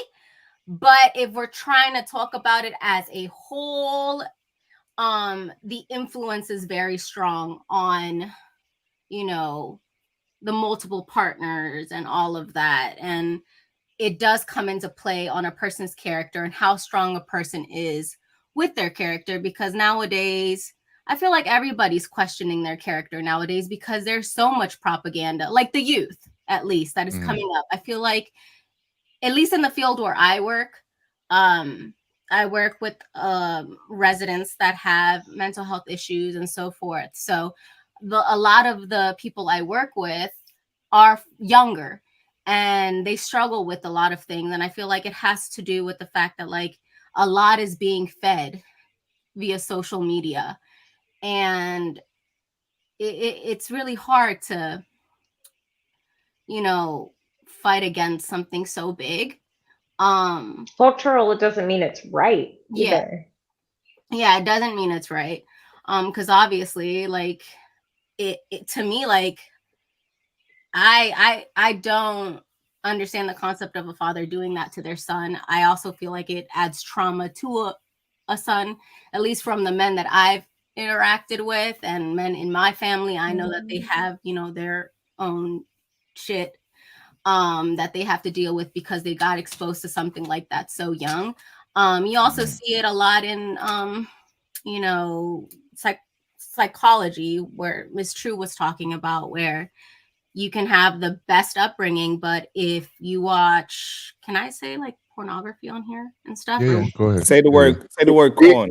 No, he's not monetized. You can say I'm not whatever you monetized want. yet, so you can go ahead. So you gotta practice good. Oh, I thought we had to watch what we said. Okay, just making Listen, sure. I don't yes, when want it comes- anybody gets canceled. But Just learn filth. you do see that, Adult film. if you see, at a young age, somebody that watches adult films from a young age, it causes a problem, and a serious problem, and it can get really dark really fast. So I feel like this has been going on for a hot minute now. I just feel like now the youth is able to see it virtually of how bad it really is, and it causes people to struggle with character, and especially if they don't come from a home where the foundation is solid. And you don't have anybody to guide you, anybody to lead you, can cause you to look for validation outside. I don't know who said that, but somebody on the panel said something about validation and seeking comfort. It was me. Seeking comfort outside, because you don't get that from the people you should, which your primary people that are supposed to teach you that are your parents. But if your parents don't have, a good culture per se, the older generation come from a different world, they see things differently. And if you don't have somebody teaching you that along the way, it's really hard to learn something you know absolutely nothing about, especially when you see it on social media, validating the problem. Does that make sense what I'm saying? Yeah. It does. And you bring up a thought for me that it's like the internet's also brought up to where we know that now maybe that's not normal, or maybe that's not the right way to do things. But I don't think it's I don't think that's a new thing. Nobody told me what I was doing was wrong. Nobody. Right. Everybody, that's what I'm saying. I told you. Yeah. No, but that's what I'm saying, though. The internet can also be a positive thing too, and it can teach you that maybe that what you grew up thinking is the right culture, the right influence isn't right, and that's where you learn, and that's how you figure out how to grow and become a better person. Also, so with the media beast that the internet is, right? Let me push back against some remedial rhetoric, because at the end of the day, I don't, if you are and I'm going to say this to the women, not necessarily on this panel, but those who may watch whenever they watch, for you to say that you're just going to go and become a single mother just because, that's foolishness to me. Now, I'm not saying you guys said that, but it's out there encouraging. Oh, you don't need a man to help you raise your child. That's lies. Lies. Hold on. But this is the quote unquote, if we're going to use the word culture, and this is why I said we got to switch it to influence, because there are women. I think in that example that you also have to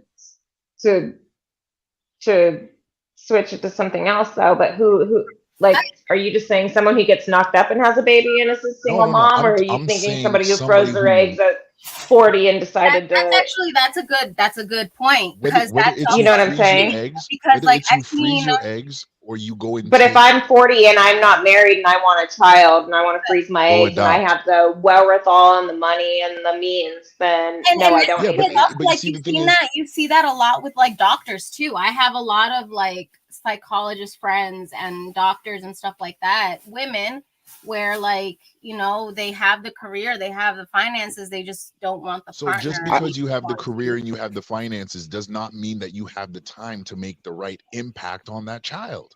I put it like this. Where did time come Hey, from though? I gotta But put it like this. everything's a Ashley factor. Nicole. Time, money, Put it like this. resources, it's all a Ashley Nicole, do factor. you think you need a man? No, I don't. I know for a fact I No. don't. Well, her name's Nicole We- too. Miss Trish. Oh. Oh, He sorry, said, Miss True. me. Sorry. Also, Nicole, my bad. What's up, Ashley? What I you also know for a fact I don't. You Hold don't on, need I a just want man. to say this. Ashley, do you Byron need a said, man? "Have a great night." Salute to you, Byron. Thank you for coming through, my friend. I hope this won't be the last Byron. time. Go ahead. Let y'all go. Excuse me. I am a single mom. So do I look back on life and first of all question what the fuck I was thinking? Yes. Second of all, yes. Do my kids need dads? Yes. That's not Do what I I asked you. necessarily need a man? Mm. I don't know. No. All right. I'm not going to say I don't need a man. Do I want a man? Yes. There I we can go. agree with But Ashley in this, on that one. in Wants this, and where needs are I'm at different, right though. now, my situation's different than probably theirs is. So for me now, like my son's fucking 13 years old at this point. I mean, is a man even going to be able to come in at this point and even have a connection with my children? Like Yes. he's It is 13. possible. I know, but it's a lot harder if you know what I'm saying. Like I think to be honest, that's why I wanted to ask the need part, because I think you Conrad should change the need part to one. It's better if a woman wants you than needs you, because then if she wants you, she could be more genuine. Desire. And with Desire. the 13-year-old, I think it's better for you to date now, because now your son doesn't need a father figure. He gonna find his father figure through a coach, through a teacher, through something else that is already as a part of his circle race. So you don't have to force this new guy to be his stepdad. He don't need that at this point. He's 13. He does not miss throwing a baseball with a father figure at this point. He already passed that. He got to start developing adult skills now. He just happened to miss that. It's unfortunate, but he got to grow up and say, I understand I passed that, and that's just what it is. Because a lot of men have arrested development because they get stuck in that youthful age of, I wish I had my father there when I was young throwing a baseball. But we got to get past that. Stop looking for somebody to be a father to us at teenagers. That shit, that's it sell. It is what it is. It's a card that we dealt. I got dealt that card as well. But once a man realized that, hey, it's time for me to move forward, he will not have that arrested development, because we are raising adults. We are not raising children. He's going to be somebody that's going to be out in the world, dating and making his own family. So we got to start preparing him for that, and don't worry about no man making no connection with him. And he can verbalize and kind of dictate what he needs from a relationship of a man, like Sharon said. So it's not like, here's what you're going to take from me. He can be like, no, I don't need this, or I need this, or what have you. He has his own opinions to determine, okay, this is what I get out of you being in my life as a man. So it's not just well, and then they should have other men in their lives also. My son has my father. He has his other grandfather, he has uncles, he has cousins. not everybody I has like that what you though. said. I mean, not everybody has that, everything. No, trust me, I know. Can we acknowledge something Ms. True just said? I like how she said he has my father, uncles, etc. I like that. You want to know why I like that? Because it directly fights the narrative that is pushed out there from the media beast.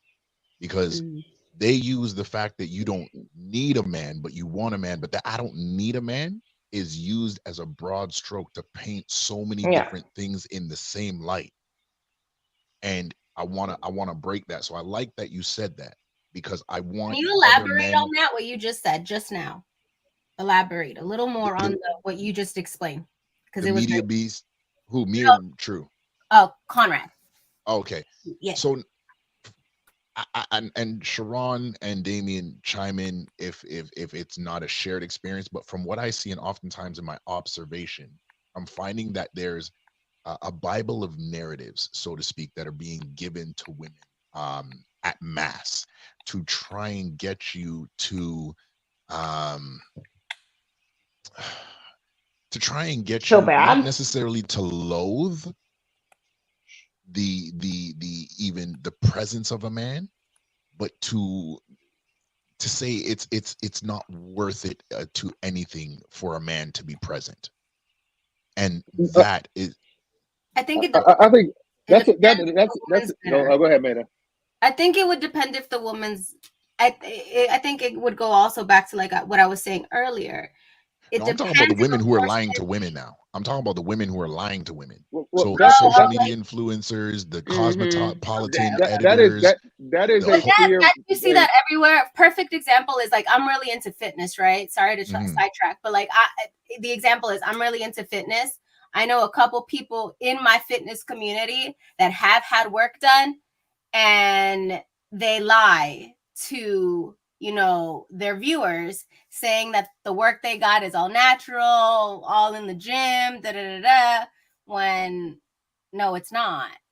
Yeah, So I think I, it all really like I think it goes back into like the whole character thing. Like I was saying, like if that's not there, if that's not established, like it's really hard to break that narrative. Like I think a lot of those people are capitalizing on trauma and fear. I think the people who are putting that out there know they have something to sell. They have a narrative to push for, in most cases, some type of financial gain to kind of like they're like negative emotional vampires. They're sitting there sucking on your negative emotions for financial gain. I think so because most of those people who say all this stuff are in a situation, even like the Princellas in the world. She said men don't have the capacity to love, all these things like that. Has a good co-parenting relationship with the father of her child. So I mean, that's the thing. It was just like it's all Janet hypocritical Jackson for the most part. 2.0. It's just one of those things. Like a lot of people are pushing a narrative because it's profitable, but when you look at their the full scope of what they're living, they're not living in that. They're not living like that. They know it's easy to say all kinds of stuff, but I think what's happened is anybody who's not like on a platform who's just doing it, like the girls in the hair salon that's saying that all of that is a trauma-based reaction to a negative experience that they had. All of them saying men ain't shit. Every man are going to cheat on you. They say men ain't shit because you picked a man who wasn't shit and he cheated on you. So this and other girls have done the same thing because a lot of women are attracted to the man who have the vast majority of options, to where if he isn't raised right, if he isn't disciplined, then he may be promiscuous. He may be unfaithful because I think that, and I always felt like there's the vast majority of men just want one woman to take care of. But the vast majority of men that women are attracted to have multiple women who are interested in it. So depending on how they were raised, whether or not they quote unquote exercise their options to engage with multiple women, even when they're in relationships. Sharon, what you got to say about that? Sherrod just be wanting to disagree just to disagree. Fuck you, Sherrod. I'm just kidding. Hey, Sharon, don't worry. He got that Sherrod, track my playing in the dog. background. I've been drinking. I'm just messing with you. You know you my dog. I think people just they are not taught how to date and vet correctly. People need to learn how to date with values. Of course, we got to be attracted to the person, but we also got to be in the same value system with people. And we wasn't learning that. I think in 2024 and beyond, people are starting to have the conversation about values together. So this way we don't just, you look cute, I look cute, we're going to make a cute baby, and then we have a baby, and then now we got to figure out a way to co-parent, or we don't even like each other. We're not compatible. I like Jordans, you like Netflix. Oh, shit, let's hang out. That's how a lot of the relationships was when I was young. It's just that we just hung out, we got some alcohol, we hung out, we had sex. But nowadays, we starting to teach the youth that no, we need to have the same values that align with each other. I cannot be one to be one to save, and you want to buy a Gucci belt every goddamn week. So our values is not going to line up, and we are not going to be compatible for the long run. We have different career goals. We have different this and the third. And so now men and women are starting to shape up where they understand this value system now, and people are starting to go to college. The men are starting to go to college more to find a wife now, instead of just going to school just for women is the ones that's predominantly in school, just get into the bag, and that shit ain't working. So now it's going to be some kind of, water starts to level out. And so that's what I'm thinking starting to happen. It's starting to level out with people starting to understand that we still need each other and we still want each other. People want relationships. People want somebody to go on with. Marriage, the institution of marriage ain't going nowhere, even though people try to fight it and act like it is. The divorce rate is still at the same how it's been for the past 50 years, around 50%. It's always been around there between 49 and 51%. So it ain't going nowhere. If you want to stay in a successful marriage, you need to find somebody young, don't have so many sex partners, and make a good amount of money. Those three things, you'll stay with somebody for 80% of the time. Those people that's in those marriages, that's educated, money, and have a little bit of sex partners, they wind up staying together at an 80% clip. So the moral of the story, don't be stupid, don't be broke, and don't be promiscuous, and you can have a long-lasting relationship. Don't be like us. What happened to working at your relationship though? Because you could have all that shit and it still can go south. I'd say 80% clip. Miss Still True. got a 20% that's gonna fail. It's still got a 20%. Work at it. 100%. Miss True. I've seen like the well off, where like he is making all the money. The mom is a stay-home mom, and she still, she gets cheated on, and she has to like accept it because like she doesn't work and she doesn't know anything besides her husband. Listen, so you've seen both sides of the spectrum. This honestly, right, it got the 20%. So this is how I feel. But that's what the core value system I was talking about. Like they gotta have the core value. So like she checked off the like shit. Hey, he's very smart. He makes a lot of money.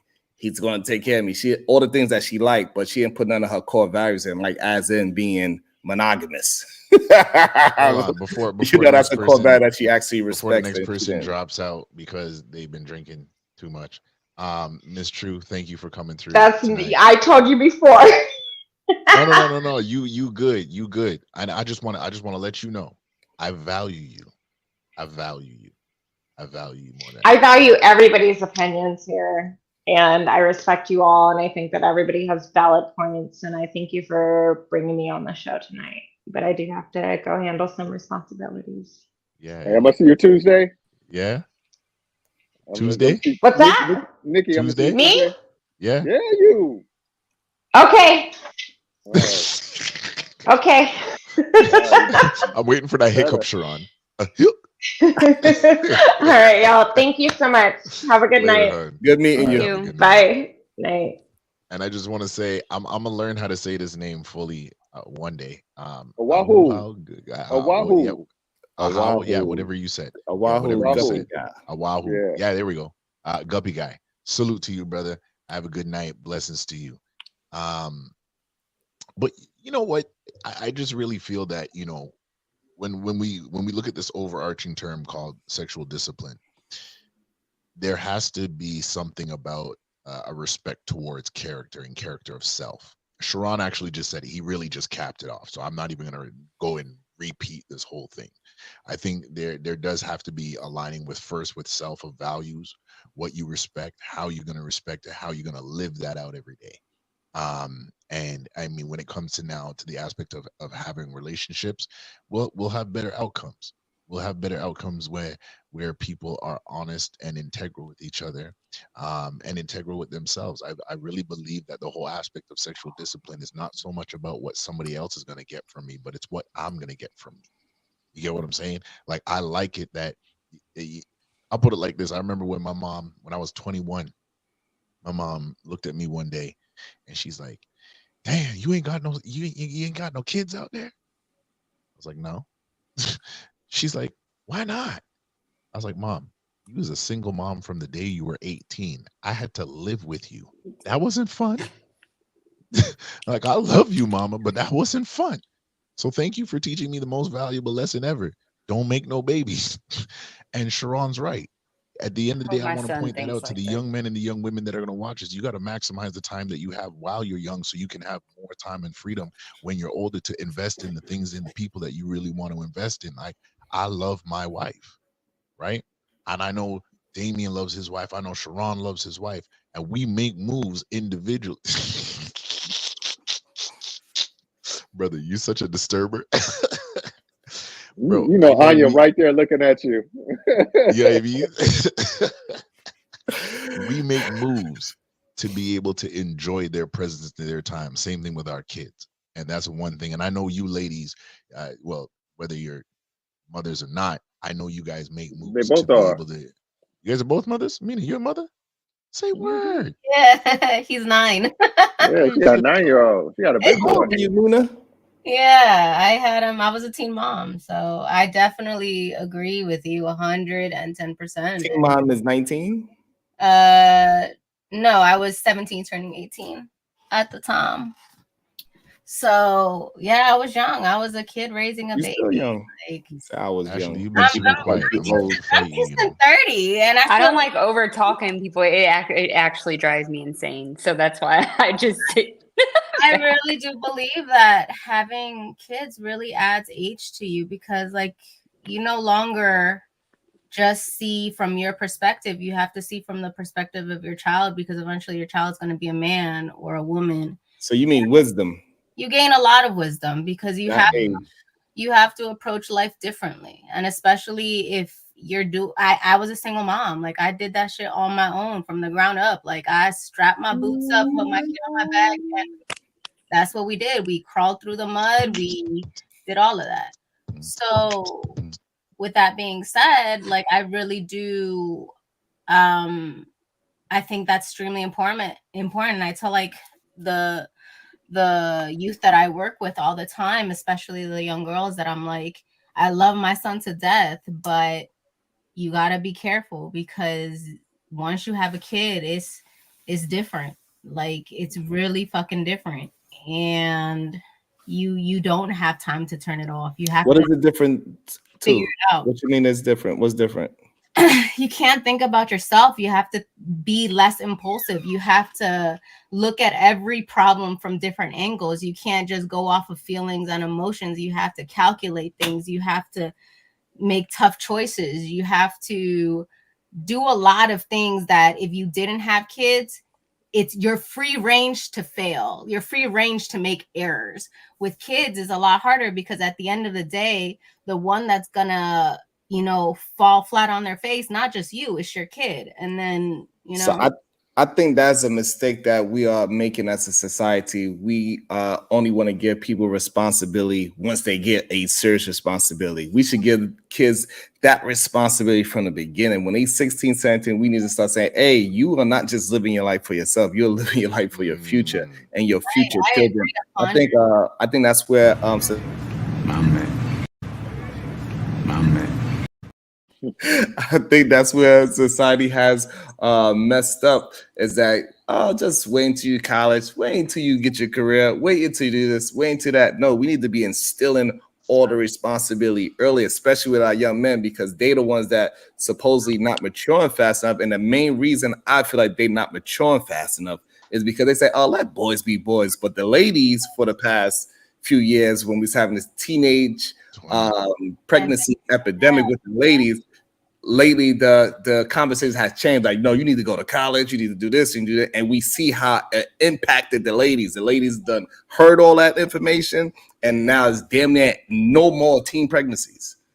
Yeah. Almost all the ladies is in school. Almost the ladies is catching up to the men And with actually, money. They it's only like $2,000 less than what men are making. no, it's If we start telling the men and the women, we need to have responsibility, like the way how you looked at responsibility after the kid. If we tell them that before the child, I think we'd be better. Yeah, I agree with you 110%. And I feel like that's extremely important, especially if you're trying to reach a youth audience. Like I said, it's you have to be able to figure out yourself, and you have to come to terms that it is your future, it is your life. You are going to be the voice of, you know, the moving generation and so forth. Unfortunately right now, like I don't know who does what and what career fields you are, but like I said, I work in the mental health field. I work in a rehabilitation center. So the shit you see, like, it's heavy and it's hard, and you see a lot of people struggling and a lot of youth struggling. So if it's not one thing, it's another, you know, like there's a whole drug pandemic that has been going on for a long time. So it's definitely finding your voice, having the right people that are motivating you, encouraging you, guiding you, and then you being confident enough and strong enough mentally, emotionally to be able to like strap your boots up, get your life together, do what you want to do for yourself, and, you know, make sure you strap up. Don't be having no babies at a young age. Don't be doing none of that. Because it's I want to. I don't know about Go ahead. the not having children young thing though. Yo, I Ashley's want to been ask. unmuted. Ashley, go. I want Ashley, to ask go. Ash real quick. I ISO, want to ask ISO, Ash real ISO, quick. Damien, ISO. Union Reballs, What? ISO. You want to ask me what? I just want to ask you, like, I saw you. no, what's called it? I just was curious. I know you were saying you hope your son gets that. How are you now that he's 13? Now is the time of age where everybody around him in his circle is going to be talking about he should be having sex. Everything Ugh. around him is going to be propagated that, pointing him in that I direction, showing, like, you know, at school and everything he hears or what have you. Like, how are you navigating that? How are you trying to impart, like, okay, any type of strategies to say, okay, here's how you need to be sexually disciplined as a young man, what have you? What are you having those conversations? Are you fair to those conversations? What are some of the conversations that you might be having with your 13-year-old? So things, luckily, I have gotten wiser in the last like few years, because I'll be honest, even as a young mother, I had him when I was 18. I didn't make the best decisions though. Like, shout out to you, but me, I did not. So Yeah. my son, it really is, you know, because his dad ran off when he was 6 months old. Fuck him. But, you know, no, seriously. And I got married a week after I turned 21, thinking I was doing the right thing, trying to give my son a good life, and that fucking didn't pan out either. So I had 2 kids by the time I was 21 years old. But as far as what Damien is asking, I mean, now we regularly go to church. I'm not saying that fixes everything. However, whenever Conrad originally asked me to do this podcast, I was like, okay, this is like a cool topic for me, because honestly, I haven't always been sexually disciplined, I'll be honest. But once I started, like, and I'm not trying to go all Christian and stuff on y'all, but when I started like reading the word and stuff, I was like, wow. Like, if I would have realized when I was, say, my son's age, that your body, both your body, you know, your spirits, bodies, whatever you want to refer to it as, become one when you have sex with somebody. I literally was disgusted with myself when I finally like understood that. So I've somewhat tried to instill that in my son, but also, like, I'm in a custody battle with my 4-year-old's dad, and he's had to watch me bawling my eyes out because he's difficult to deal with. And I've told both of my kids, my older kids, I'm like, be careful with when, you know, who you have kids with, because they will try to ruin your fucking life. So that, like, I'm not, in a sense, the way that I'm coming at my son about it is real. Like, this is real life. There's no getting around it. Like, my son has no respect for his dad. They don't have a relationship at all. He's, you know, my 10-year-old's dad's a piece of shit too. And then he's watching me walk this out with my 4-year-old's dad. And so, like, the things that my son is seeing, that's what I was saying when Conrad was like, he told his mom, you know, like, I watched you be a single mom. I don't want that. I'm like, I pray that hopefully my son thinks like that. Like, because What? Go No, ahead. no, because it's Go hard. ahead. It's like the whole thing is problematic because I think this you have to be proactive with trying to like uh, give him the information to where he can formulate. Okay, there's some things that this is how it will negatively affect my life if I'm not more disciplined with it. If I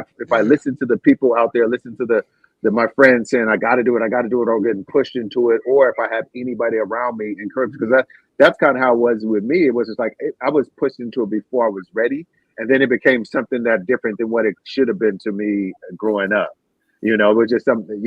But I think it's at 13 he really needs to know that as many aspects as you feel comfortable with it, but the more you feel comfortable with it, the better he'll be. Because what'll happen, because like my daughter is 13 as well, and she's at that age where girls are talking about boys and stuff like that, and she's developing and stuff like and things.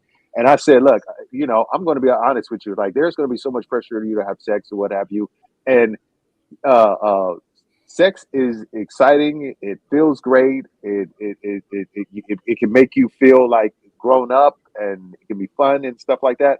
But the way it negatively affects your life as a young person supersedes any short-term gratification that you'll ever get. Because if you're a 13-year-old and you decide to have sex with another 13-year-old and this guy gets you pregnant, all these things that you want to do are not necessarily over It's forever, gonna be but put on pause. yeah, exactly. And Yeah. it's going to be infinitely more hard to get the things done.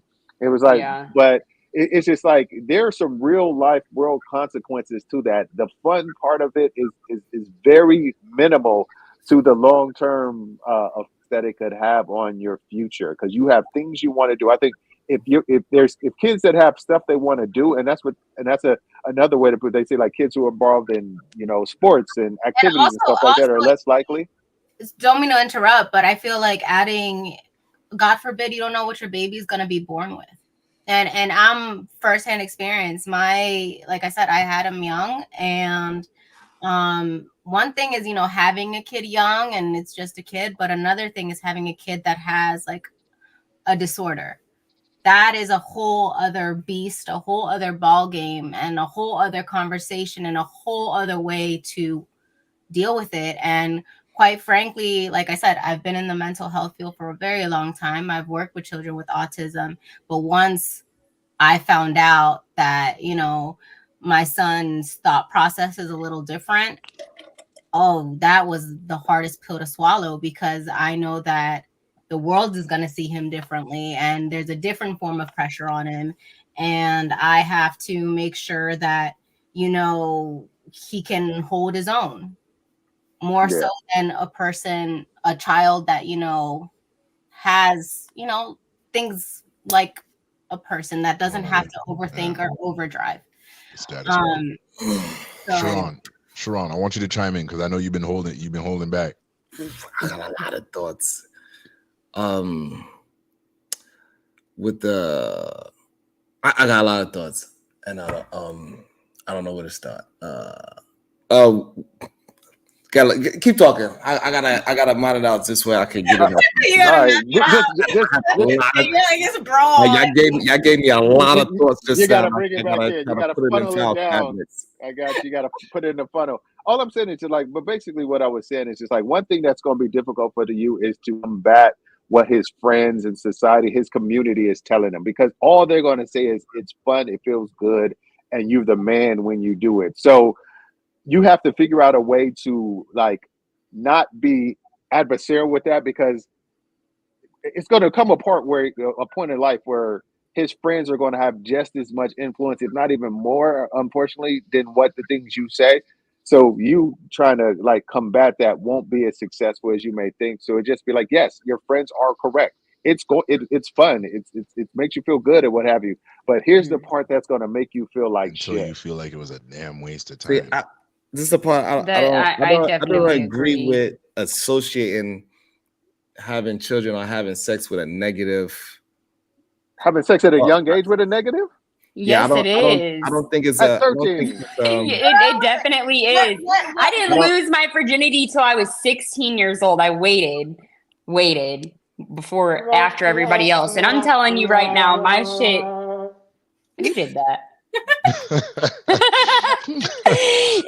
But I didn't realize at the time until now, like as an adult, that like my shit rippled out of control after that happened. Like I'm not joking. I totally get that part, but I think it's wrong to put the thought patterns in your child head that is something wrong with something good. Sex is not a bad thing. We shouldn't teach our kids that sex is a bad thing, because I don't teach that. You're gonna teach them into having. I think I get what you're saying. I think saying the facts, which I think Damon was saying very clearly, and so was Ashley. Like, if this happens and you don't take care of yourself, one, you can get STDs. Two, you can get pregnant when you're not prepared. And three, you can end up alone. It's possible, that the relationship doesn't work. Those are the facts. But saying this is horrible, this is bad, like you're going to be damned, this and that, I feel like can also cause like a ripple effect and cause a negative. And then it makes you want to do it even more because people are telling you not to do it. And so thinking like a child would think, me, at least speaking for myself and like the youth that I work with, nothing bothers them more than somebody telling them, no, you're not supposed to do this, because it's like, well, damn, now I want to do it more. Thank you for not telling me that. Now, you approach it with like, these are the consequences. This is what's going to happen. If you choose to do it, you choose to do it. But know what you do is going to have a ripple effect to the rest of your life. I think that's a better success form to approach youth than telling them, this is bad, this is horrible, you're not. Nobody said it's something bad. Nobody said you don't think No. Yeah, you don't think that you are saying that, but if we giving this advice, and if somebody was to take the words verbatim and tell that to a young kid, they would take what you said as is negative. Sex is something bad to do. I had this exact conversation with my daughter maybe 4 months ago, and it wasn't a bad conversation. It was a good conversation. She said, okay, she understood, and she was like, oh my God, I'm scared of it, or it's something that's taboo. It wasn't that. It was one of those situations where if it's done in the right way, you say, because she asked, I know you and mommy have sex. I heard you. I was like, yeah, and we enjoy it. Dad bods and great balls. It's like, but it's just one of those things. Like, but we enjoy it. But it's like, but the difference is the way we do it and the way you would be doing it is totally different. It's just one of those things where there are negative aspects if you are not smart about having sex as a youth. Can a 13-year-old, you really tell me a 13-year-old girl getting pregnant by another 13-year-old boy, that's not a negative consequence of having sex too early without that? Oh my God. Now, if you're gonna be there for your child. So, but what I'm saying, who's gonna be there for the child? The grandparents? What the hell is a 13-year-old about to do? Hell no. You are not. I'm saying that when we was young, yes, our parents, they wasn't in a position to necessarily help us. That's why it's not a lot of big mamas in the house anymore, because the grandparents are much younger. I'm a goddamn grandparent. Stop I'm giving away mama episodes already, right? So so we don't have that big mama house grandparents anymore. That shit is done. Most grandparents is in their 40s and 50s and still going outside and party, right? So that's the difference. So we can help if we wanted to, but a lot of people don't want to. Cool. But what I'm saying is that when you put that negative idea inside of a child's head, it's going to have a ripple effect of negativity with finding a partner. You putting too much pressure of having sex in a good way. And this is why a lot of people are not in relationships until they 40, because they scared to even date somebody. I disagree. That's like saying there's a warning on aspirin that, like, if you take 2, it could cure your headache. If you take 3, it may put you into some type of you may throw up. You may have but guess what? Aspirin also kills a lot of people every year. So that warning bottle doesn't mean anything. It still kills a lot of people. Everybody know the warning of sugar. People still drink sodas every day. Everybody know the warning of eating meat. People eat meat every day. People are more obese than ever. So we know that all those negative. But what I'm saying is this: all those negative ideas that we put around things that are bad, it doesn't work. You need to install core values into people so they're like, I'm going to have sex and it's going to be great when I have sex because I found the right person. Not, oh my God, I hope this is the right person. But it could be great when you don't find the right person. I've had great sex with people that weren't the right person. It's like everybody you have sex with is not the right person. So what Sharon is getting to is something that it's I'm glad the conversation went like this organically. It's balance. There has to be a balance in the message that we are delivering, whether it's to each other as older adults, because think about it, through all of us here, we may have somebody on the panel one time that is not on the same wavelength or in terms of experience or thoughtfulness as we are, right? And so we're going to have to make sure that our message is balanced. This can be really great, enjoyable, but there does need to be, I would say, in my words, I would say there needs to be a reverence and respect. Now, if my child says, okay, well, what do you mean by reverence and respect for sex? Is don't abuse it. How can you abuse it? By being so frivolous that you can impact the course or trajectory of your own life and that other person's life. And so there does need to be that balance, right? Right. Not just a negative, not just it's bad. And remember, you could become pregnant. You could be a young parent. You might never be rich.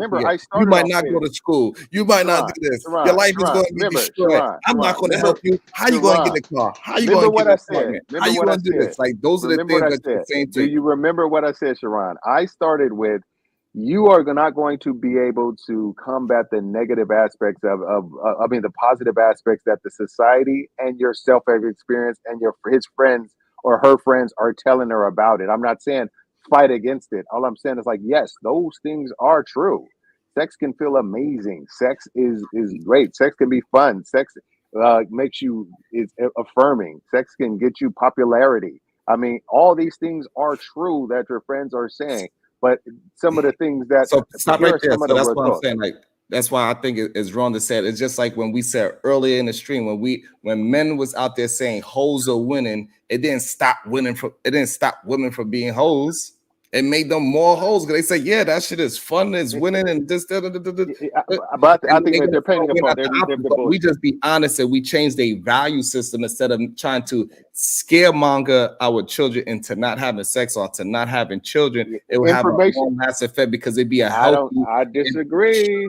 It'd be a healthy discernment that your children develop because we are not raising children, we are raising adults. All I'm saying is, but how do you do that? How do you tell them the critical thing? Somebody, hey, don't drink, and then you got a goddamn beer in your hand. They're like, okay.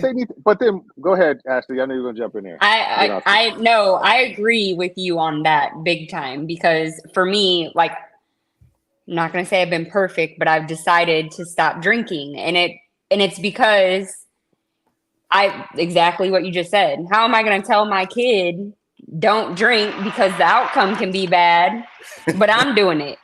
Well, no. That parenting of say as I do, not as I do does.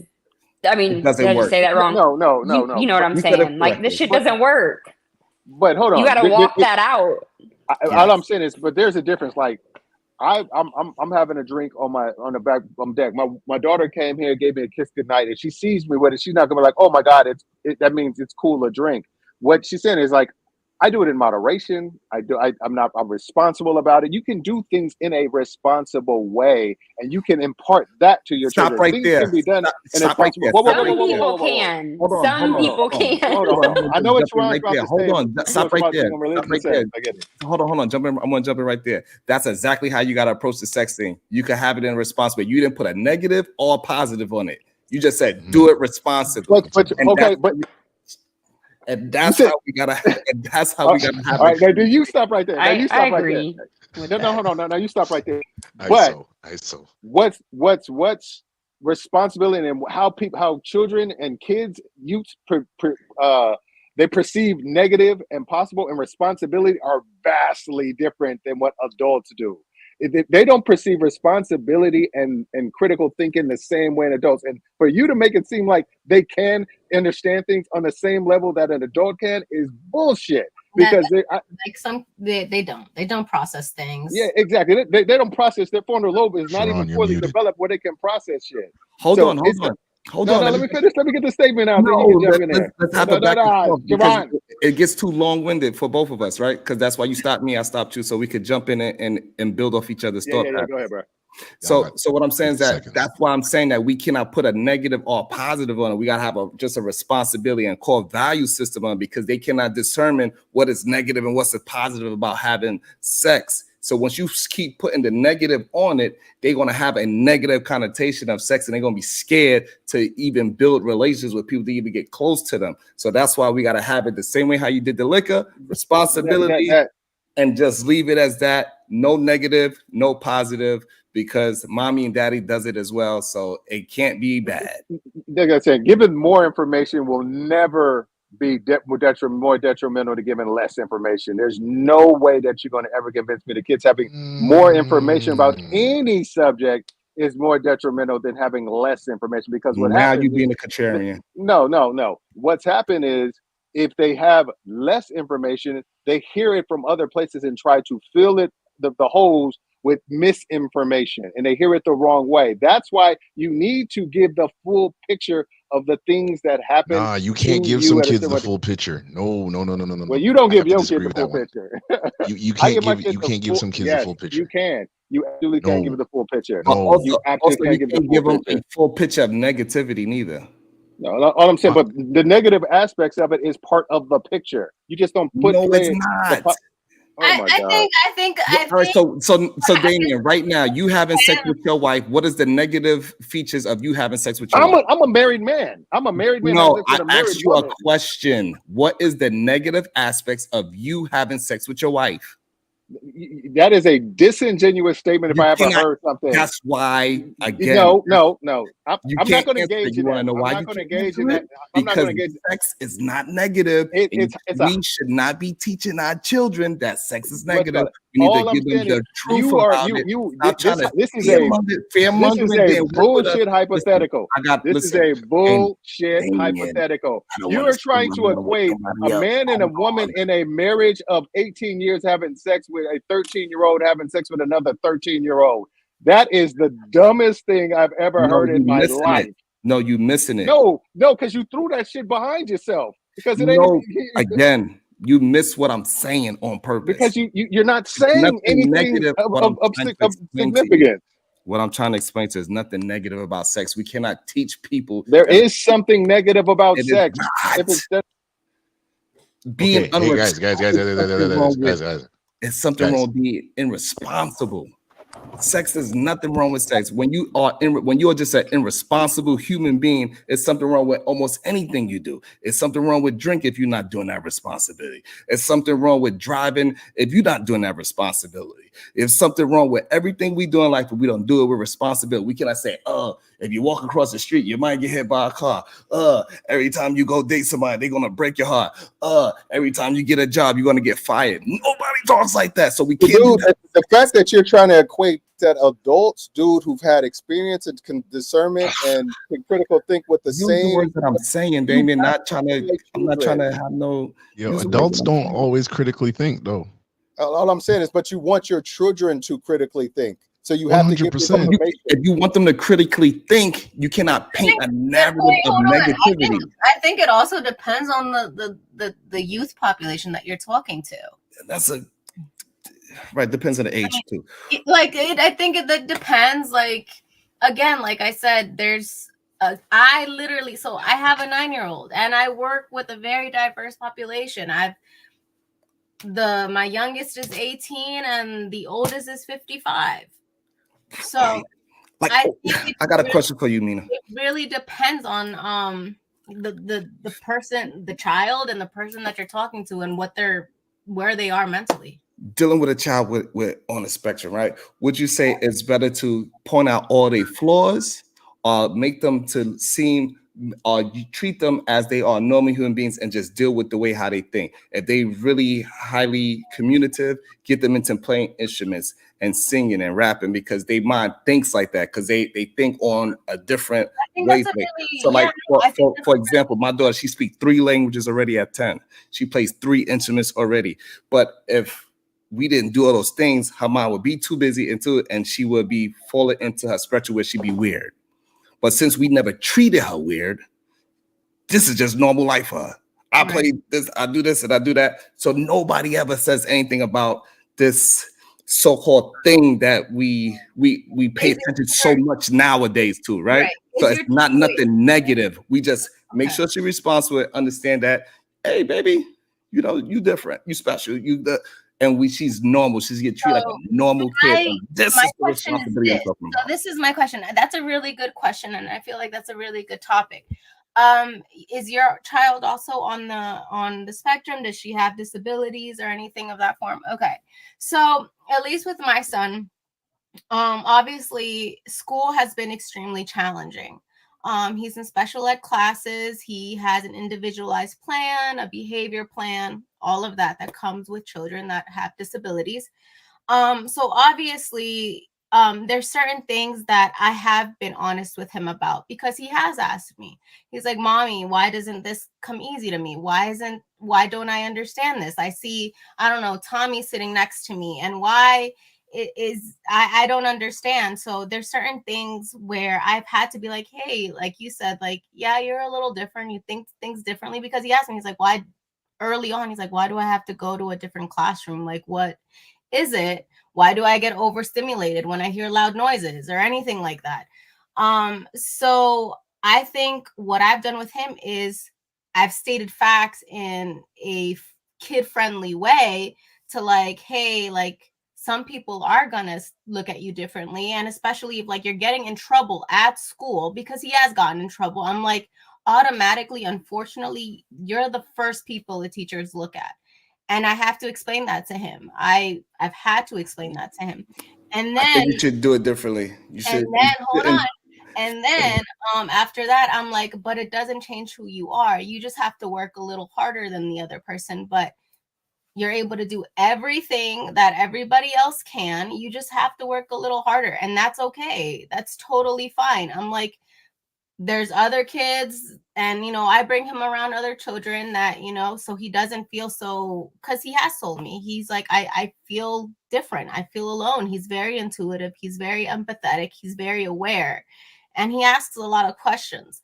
So one thing with that population is not to feel alone, not to feel like it's a problem, because it's not a problem. You just have to work a little harder than the next person. That's it. But it doesn't make you any different. And fast forwarding, like, everybody's different. That's what makes everybody unique. That's what makes the world the world. That's I feel like this. Telling your kids guns can kill you is not the same thing as saying guns are going to kill you. That's the difference.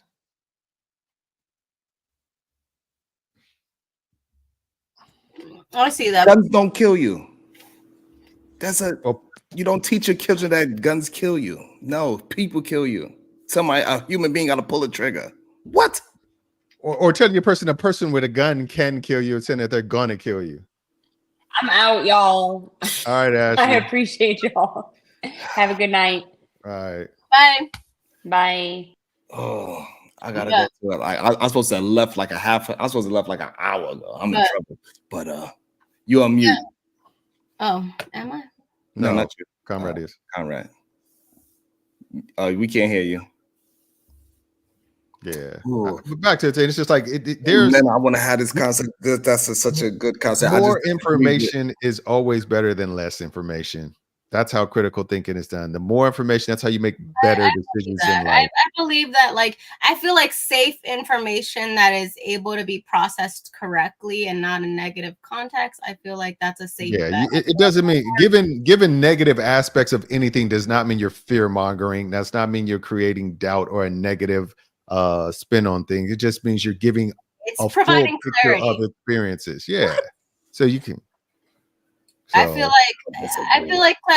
like at least, and again, it just depends like on the person you're talking to, on the kid. But like for my son in particular, like he asks a lot of questions, and with my son, the truth and clarity has always worked best in his interest, because he's like, okay, I have information now, I know how to navigate through this. So that's just for my son. But and like I said, but sometimes that doesn't work with everybody, because I have, like I said, with certain. The problem is we know what works with humans. We know talking to humans in a negative way doesn't work in mass. We know giving people reassurance. You're saying nobody's talking to anybody negative. You can give positive and negative information. So you knew out of 5 words, you knew I was going to say out of the 5 words I just said? But you've been saying the same thing. I think I got your gist. You want people to just give people positive information with no negative connotation on it, so they can go through life game goofy. Okay, so now you said that even though I only said 5 words, Minna, do you think that's what I was communicating? What Damien just said? I don't think that's what you were trying to say. Come on. But it sounded like it. Exactly. I don't think that's where you were going with it. I get Right, because I got to get a chance to get it out more than past 5 words. But it did sound like you would prefer for people to like just know the positivity outcome of it, which is good. Like you should see things positively, but obviously you can't have darkness and light. You have to have both. In life, you have to have both. You have to understand both concepts. You have to understand the negative to understand the positive, so you appreciate the positive.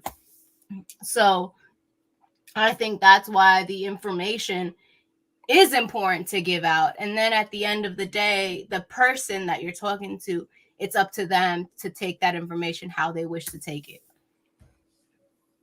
So if you want to teach your kid another language, you going to tell them how difficult it is to learn that language, or you're just going to teach them good work ethic to learn the language?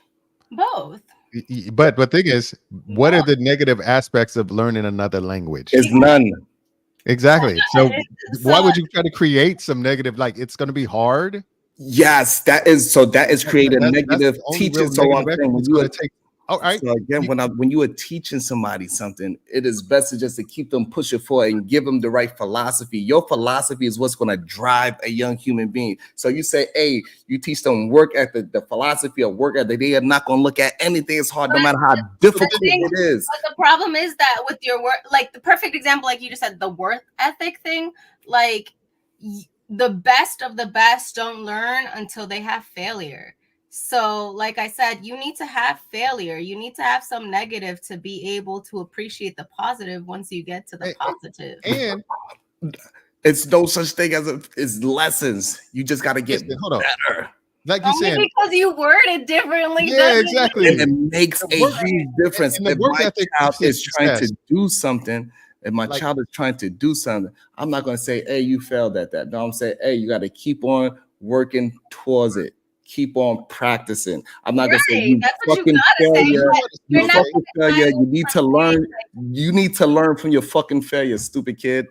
No. What I'm saying is like I don't think you should say that. Right, because when I be that extreme, like the work ethic and what have you. When I be that extreme, y'all understand it. All I'm saying because I think that y'all y'all being fair by being like soft negative. Like, oh, you failed. It's okay. Here's a participation trophy. No, don't give my kid a damn trophy. All I'm saying is like if you're going to teach somebody, if you want to learn something and you're going to work at it, what have you, you need to tell them, okay, you may miss a couple of parties. Yeah. You may have to stay later. You may have to get so they understand, because when those party comes up, it was expected. Like, okay, I want to be the best at this, so I need to realize I may have to miss a party. No, and I mean okay, so we can like change real fast from like kids, because kids, they even grown-ups. Their brains are really tiny. They see things differently, right? Kids have little tiny brains. It's not developed. So let's go to adults. For example, me, when I go to the gym, I didn't automatically start lifting 200 pounds, right? I had to work my way up to lifting 200 pounds. And there was times I failed. And there was times where I was like, fuck, I don't want to go to the gym. This shit hurts. This shit sucks. But the end goal is I got to keep going. And I had to be frustrated, and I had to be in pain. I had to fail to be able to eventually get to like the weight that I'm at now. How many times when you were struggling, pushing the weight, somebody was like, just put it down. That's too hard for you. Nobody said, no. My trainer was like, you know what? Let's try. You remixing. I'm not remixing. I'm showing you. That. No, that's a good example, because my trainer did. My trainer was like, "Hey, that's too heavy a weight. Let's start here, and then let's gravitate towards a heavier load." And that's how I did it. You start in small increments, you fail, and then you keep moving till you achieve the end goal. Which, that's how that works. You have to. I'm gonna call it ISO. Sharon, we got you at 9 o'clock in the morning. We got 6 hours to get you up, brother. Well, I was trying to get a point out, but they keep jumping in before I Yeah, finish. I know. We gonna save it. We gonna save it. I'm gonna say before I say it. No. We gonna save it. We gonna save it. Don't worry. I got you. I'm gonna bring this up for you in 6 hours, brother. I'm gonna bring this up for you in 6 hours. Yo, everybody, I want to, hey, Paulo, thank you for coming through. I know it's like afternoon or like early morning where you are right now. Actually, no, it's like night where you are right now. Look at that, brother's 13 hours ahead of us. Damien, you gonna let me talk next time? If you ain't saying nothing stupid. Yo, honestly, can I really say, yo, y'all, Mina, Sharon, yo, this is Sharon's first time on my side of the vineyard. Like, brother, thank you for coming through, man. You don't even know how much this means to me to be here tonight. And Daddy Damien, I almost called him Daddy Damien, but we ain't gonna do that. No, let's not do that. Don't do that. Somebody clip that and it'd be a whole big thing. Yo, thank you for coming through, Mina. I'm gonna make sure next time I'm gonna make sure I got your schedule on lock, so I got you. Okay. All right. Cool. Sounds like a plan. Thank you for having me. Oh, no worries. Honestly, it was so a nice blessing to have meeting you, all. Sharon, and the girls, Damien. What and up, Mina? yeah, it was fun. I really do like the topics that we're able to. You have your own show? No, I don't. Why not? Yeah, before we all go, y'all shout your Everybody platforms says out. the same thing. I don't know. I just haven't. She's a photographer, bro. Don't let her fool you. I do photography. That's one of my side things. But eventually, I feel like I'll move over to the YouTube world. But right now, it hasn't sparked me yet. So I'm just tagging along and helping, my peoples get to their end goal. So that's what's up. Wow, I enjoyed having my conversation with you, even though you got to let me talk next time. Thank you. I appreciate you. Talk a lot. What? You talk a lot. Yo, honestly, I'm just glad that Sharon came through and he didn't have a meltdown. I remember the first time I heard him say, "Yo," I remember the first time me and Sharon met. I'm gonna show with this. We were talking about disciplining your kids, and Sharon goes, "Yo, if you beat your kids, you're a degenerate." Yo, I literally jumped out my skin on camera because, like, Jamaican folks, that's all we do. Yeah. You know what I mean? We either talk hard or it slaps. So I'm sitting there and I'm like, this man didn't challenge my whole culture upbringing. I was pissed, yo. So I'm sitting there for like a week straight. I'm talking bear smack on shit. Yo, I'm at work. Yo, you should hear this guy on the live last night talking about I'm degenerate because I beat my kids. I don't beat my kids. Ain't nobody can tell me nothing. So I went on one show. I went on Fatty's show, and I'm sitting there and I'm like, yeah, and Sharon this. Not knowing that the man was in the audience the whole time. So Sharon comes up, and Fatty, ultimate instigator. Fatty goes, Conrad, what he was saying again? Conrad. And he put the thing is, you ever notice you don't have smoke with somebody when you're faced with them? You don't really have no real smoke. Like you just butt hurt. Yeah. Yo, Sharon went in on me for about like 10 minutes solid. And then it's like, what? You not gonna say nothing? Man, this is a waste of my time. And I'm just sitting there just like, I ain't got nothing to say. But like he said something to me that really impacted me as a father. And it actually has made me a better father.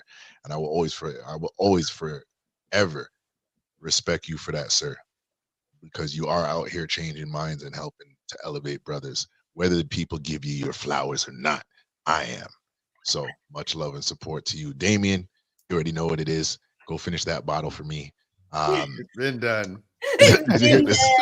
Oh, that's why you were making sense now. Okay, cool. And then Vita, yo, we definitely gotta ham it again. Thank you for having Shout me. out to the chat, to all the people that stayed here for the last 3 hours. Salute to you, because this is not where we intended, but you know what? It's good conversation with good people. And as I say, we are real people having real conversations about real things. We love you all. Have a good night. Hey, everybody stay tuned, because next week we got something special. for everybody that has been here. I got something special for everybody. So peace in the T-Dot streets. Sharon, see you in about 6 hours, brother. Bye. Actually, no, it's a little more than that. It's like 8 hours. Later.